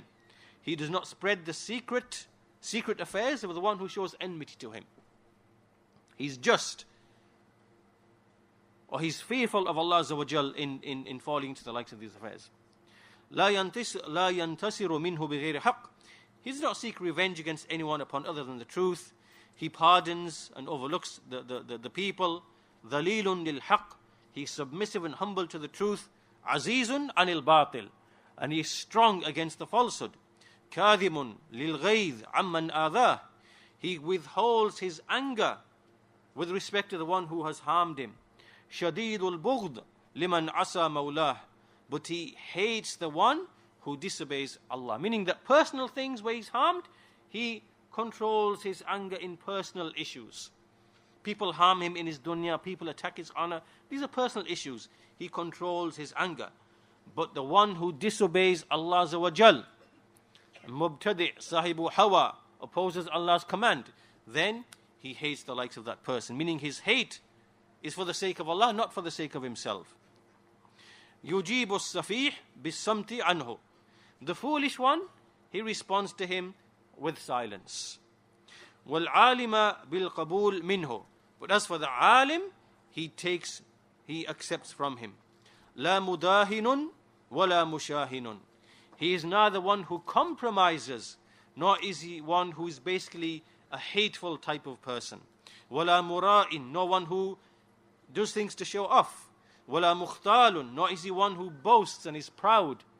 It is not from the fruits of knowledge that you are proud and arrogant and boastful about how much you know, how much you understand, how much ilm you have, how much you memorized.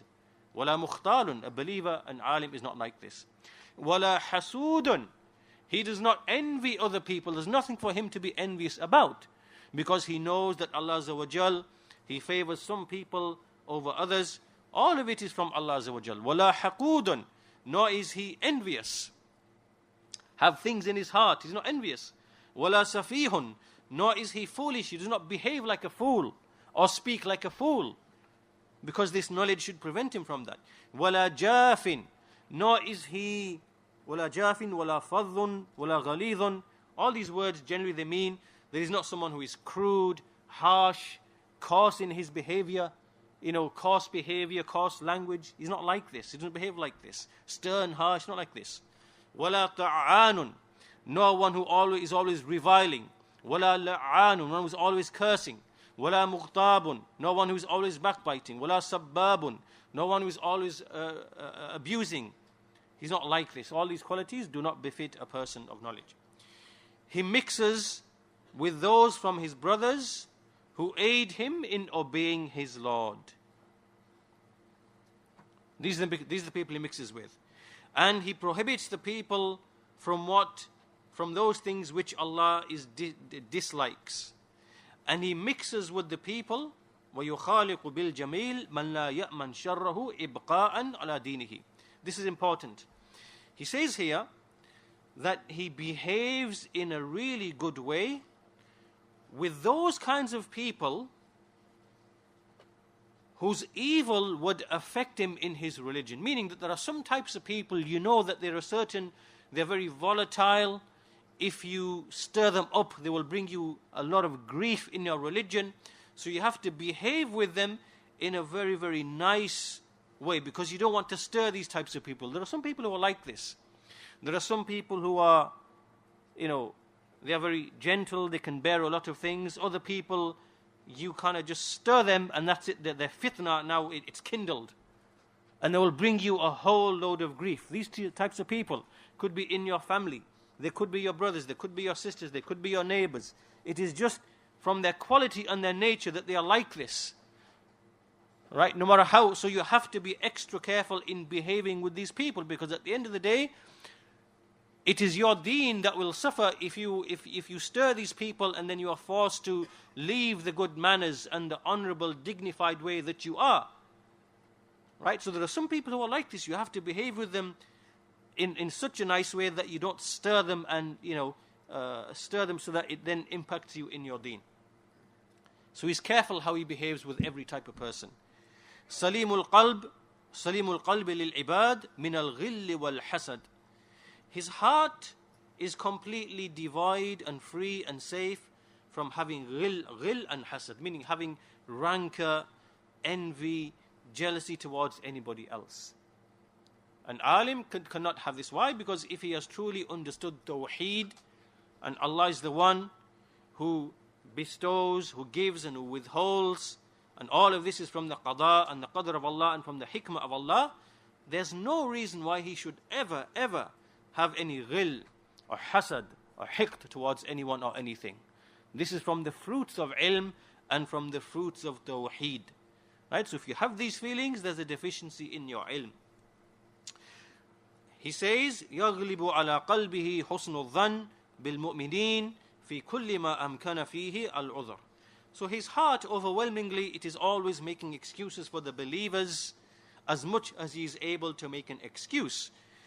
Now, obviously, this is in a specific context. We're not saying making excuses for the people of bid'ah and the people of dalala, because for them there is a different way of behaving. This here is speaking about the people of the sunnah. the people who are upon the truth and value the truth. As for the people of bid'ah, then because of their bid'ah, we suspect them because we have a reason to suspect them and not to give them excuses. And there's some tafseel to those issues as well. Then he says, إِذَا تَعَجَّبَ مِنْ جَهْلِ غَيْرِهِ ذَكَرَ أَنَّ جَهْلَهُ أَكْثَرُ فِي مَا بَيْنَهُ وَبَيْنَ رَبِّهِ عَزَّ وَجَلَّ. When he sees other people who are ignorant and he becomes amazed at their ignorance, he should stop and remember the fact that in relation to Allah Azza wa Jal, meaning that how he is with Allah, his ignorance is even greater. Meaning that he doesn't look down upon other people and their ignorance and is amazed how ignorant they are. This now enters into the realm of being proud and arrogant. But rather he reminds himself and thinks that my ignorance with respect to Allah is even greater. And then he says, لا يتوقع له بائكة ولا يخاف منه غائلة الناس منه في راحة ونفسه منه في جهد. So he says, the people do not expect any evil from him, nor any type of mischief or treachery, and the people are at complete ease with respect to him. They have nothing to fear from him, and his soul is always, striving.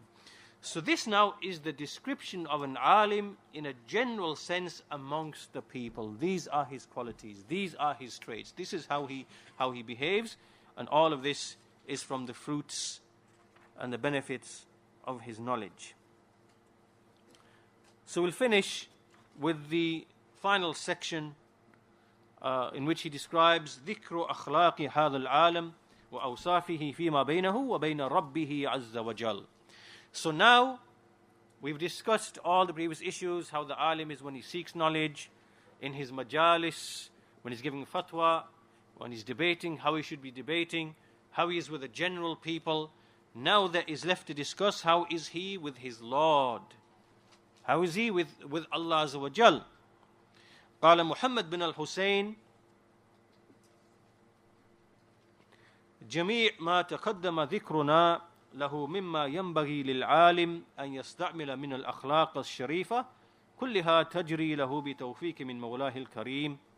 So everything that we've discussed previously, all of those akhlaq, all of those manners and noble traits, the scholar embarks upon them out of tawfiq from his Lord, from his generous Lord.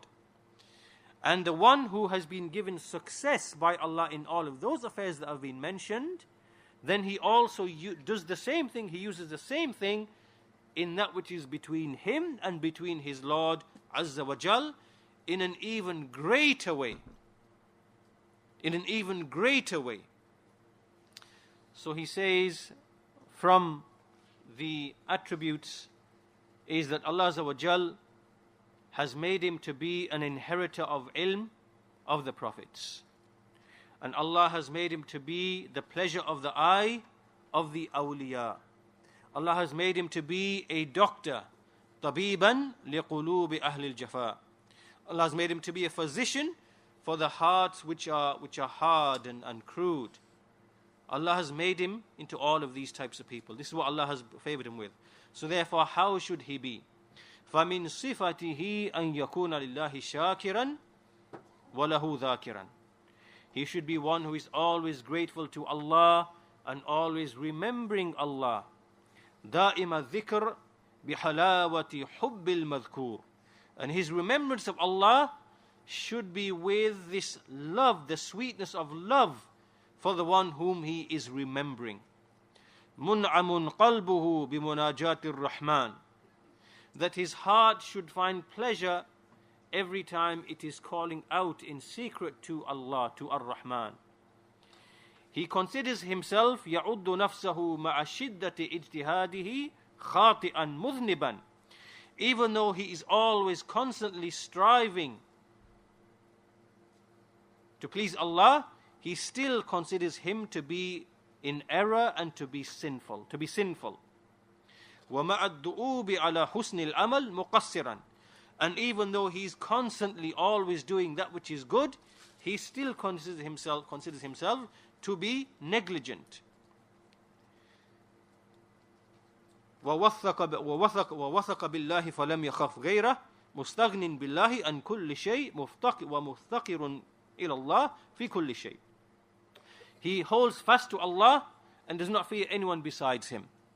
He mustaghnin billah, so by attachment to Allah, he is free of any need from everything besides Allah.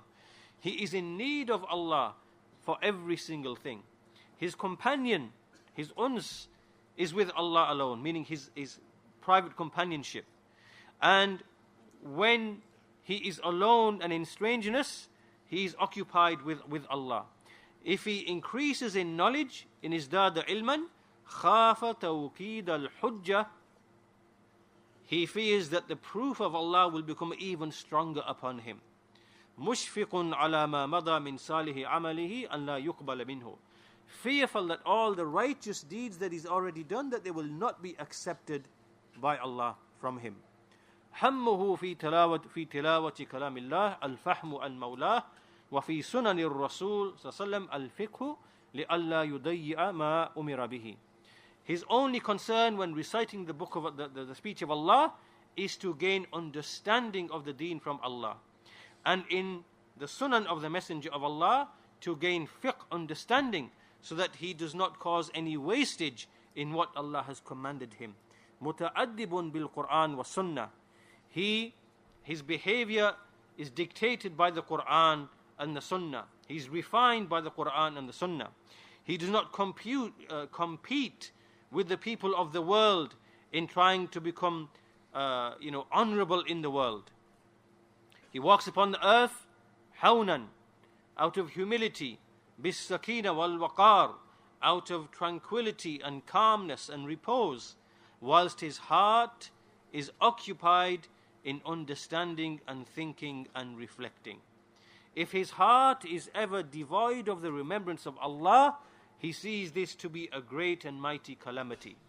And if he obeys Allah Azza wa Jal without بغير حضور فهم, meaning that if he finds himself obeying Allah without any understanding, then this is a great loss to him. So after this, Al-Ajurri, after mentioning these traits of how an alim is between himself and between Allah Azza wa Jal, he then says, if someone says, this description which you have given to the scholars and describe them with, does it have a basis in the Quran and the Sunnah, or a narration from those who have preceded us? So he says, Na'am, yes, we shall mention what indicates this from that which we have mentioned. Now he brings some evidences for some of what he has said. قال الله عز وجل إن الذين أوتوا العلم من قبله إذا يتلى عليهم يخرون للأذقان سجدا ويقولون سبحان ربنا إن كان وعد ربنا لمفعولا ويخرون للأذقان يبكون ويزيدهم خشوعا. Indeed, those who have been given knowledge from before, when it is recited to them, they fall prostrate. They fall down prostrate, and they say, Glory be to our Lord. Indeed, the promise of our Lord shall come to pass. And they fall prostrate, crying, and it increases them in khushu', meaning in the fear of Allah. So he says, do you not see, may Allah have mercy upon you, how Allah has described the scholars that they cry, they have khashiyah, the awe and the fear of Allah, and they obey Him, and they are humble to Him in that which is between them and Allah, because this now is in private between the alim and between the scholar, between Allah and the scholar. This is how they are. Then he goes on to bring some many narrations, and I'll quickly go through them inshallah to end this section. So from his isnad to Abdul A'la at-Taymi, who said, Man utiya min al-ilm la yubkih fa khaliqun an la yakuna utiya ilman yanfa'u. Anyone who has been given knowledge which does not cause him to cry, then it is as if this person has not been given beneficial knowledge. And then he mentions these verses that we have just recited. These verses in which from the qualities of an alim is that he cries out of the khashya of Allah. So anyone who finds that his knowledge does not lead him to cry, then it is as if he has not been given beneficial knowledge. The statement of Abdullah ibn Mas'ud radiyallahu anhu with his isnad to this companion, man human la yashba'an, sahibul ilm wa sahibul dunya wa la yastawiyan. There are two insatiable people who are never satisfied. Two types of people who are never satisfied. Sahibul ilm, a person of knowledge, and sahibul dunya, a person of the world. They are not equal. Amma sahibul ilm fayazdadu ridan lillah. As for the person of knowledge, he's always increasing in his pleasure of Allah, being pleased with Allah, increasing in ilm always. Wa amma sahibul dunya fayazdadu fit tughyan. As for the person inclined to the world, he's always increasing in his transgression. Then Abdullah ibn Mas'ud, he brought two verses as a proof for each one of these two types of people. ثُمَّ قَرَأَ عَبْدُ اللَّهِ إِنَّمَا يَخْشَى اللَّهَ مِنْ عِبَادِهِ الْعُلَمَاءِ. Indeed, those from his servants have fear of Allah, who are the scholars. So this one is a sahibul ilm. Every time he's increasing in ilm, he's increasing of khashya of Allah. And as for the ثُمَّ قَرَأَ لِلْآخِرِ كَلَّا إِنَّ الْإِنسَانَ لَا يَطْغَى أَرَّآهُ اسْتَغْنَى. Indeed, man is one who is increasing in his transgression, in that he sees himself free of need or independent from Allah Azza wa Jal. He sees himself to be independent. Likewise, the statement of Matar al-Warraq, who commented upon the statement of Allah, وَمَنْ يُؤْتَ الْحِكْمَةَ فَقَدْ أُوتِيَ خَيْرًا كَثِيرًا. Whoever has been given wisdom has been given a great deal of goodness.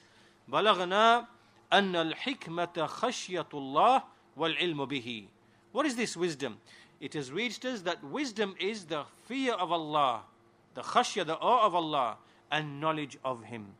Masruq, rahimahullah, with his isnad to Masruq, he said, بِحَسْبِ امْرِئٍ مِنَ الْعِلْمِ أَنْ يَخْشَى اللَّهِ وَبِحَسْبِ امْرِئٍ مِنَ الْجَهْلِ أَنْ يُعْجَبَ بِعِلْمِهِ.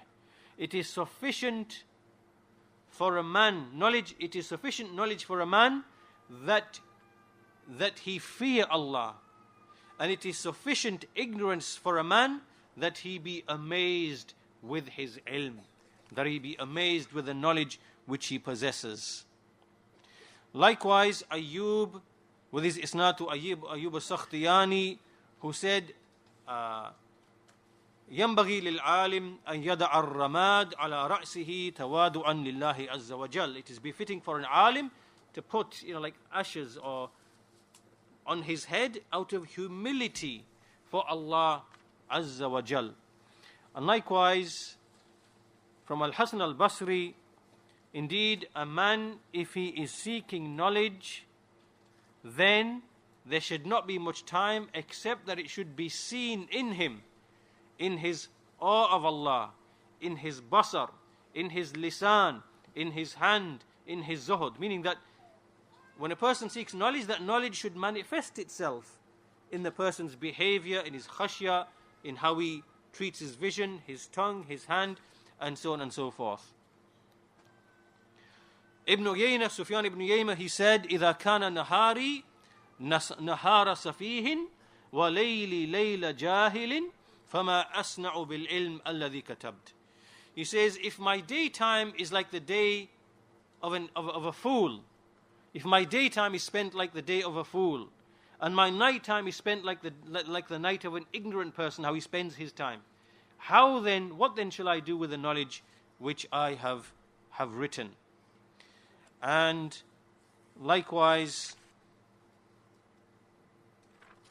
the final statement of Ali bin Abi Talib radiyallahu anhu, who said, أَلَا أُنَبِّئُكُمْ بِالْفَقِيهِ حَقِّ الْفَقِيهِ. Shall I not tell you of the one who is a true faqih? مَنْ لَمْ يُقْنِتِ النَّاسِ مِنْ رَحْمَةِ اللَّهِ. The true faqih is the one who does not make the people to despair of the mercy of Allah. Meaning, that he is not one who is constantly telling the people about the punishment of Allah and making them despair of the mercy of Allah. Rather, he always combines the two. He always instills within them the belief and the notion that Allah will always forgive them, Allah is merciful. So he does not make them despair when he's admonishing. وَلَمْ يُرَخِّصْ لَهُمْ فِي مَعَاصِيِ اللَّهِ.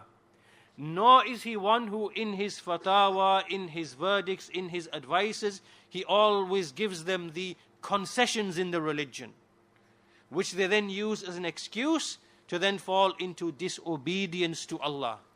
Right? So he never does that. He never gives that to the people. وَلَمْ يُؤْمِنْهُمْ مَكْرَ اللَّهِ.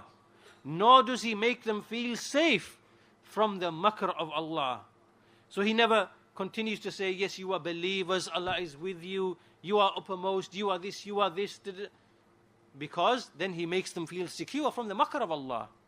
And so he never makes them feel, rather he tells them that fear Allah, fear the makr of Allah upon you, fear disobedience, fear tribulation, fear this. Right? So he balances this out.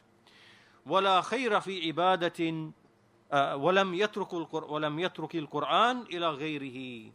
He does not leave the Qur'an to be attended to by other than him. Rather, he is himself is one who is preoccupied with the Qur'an.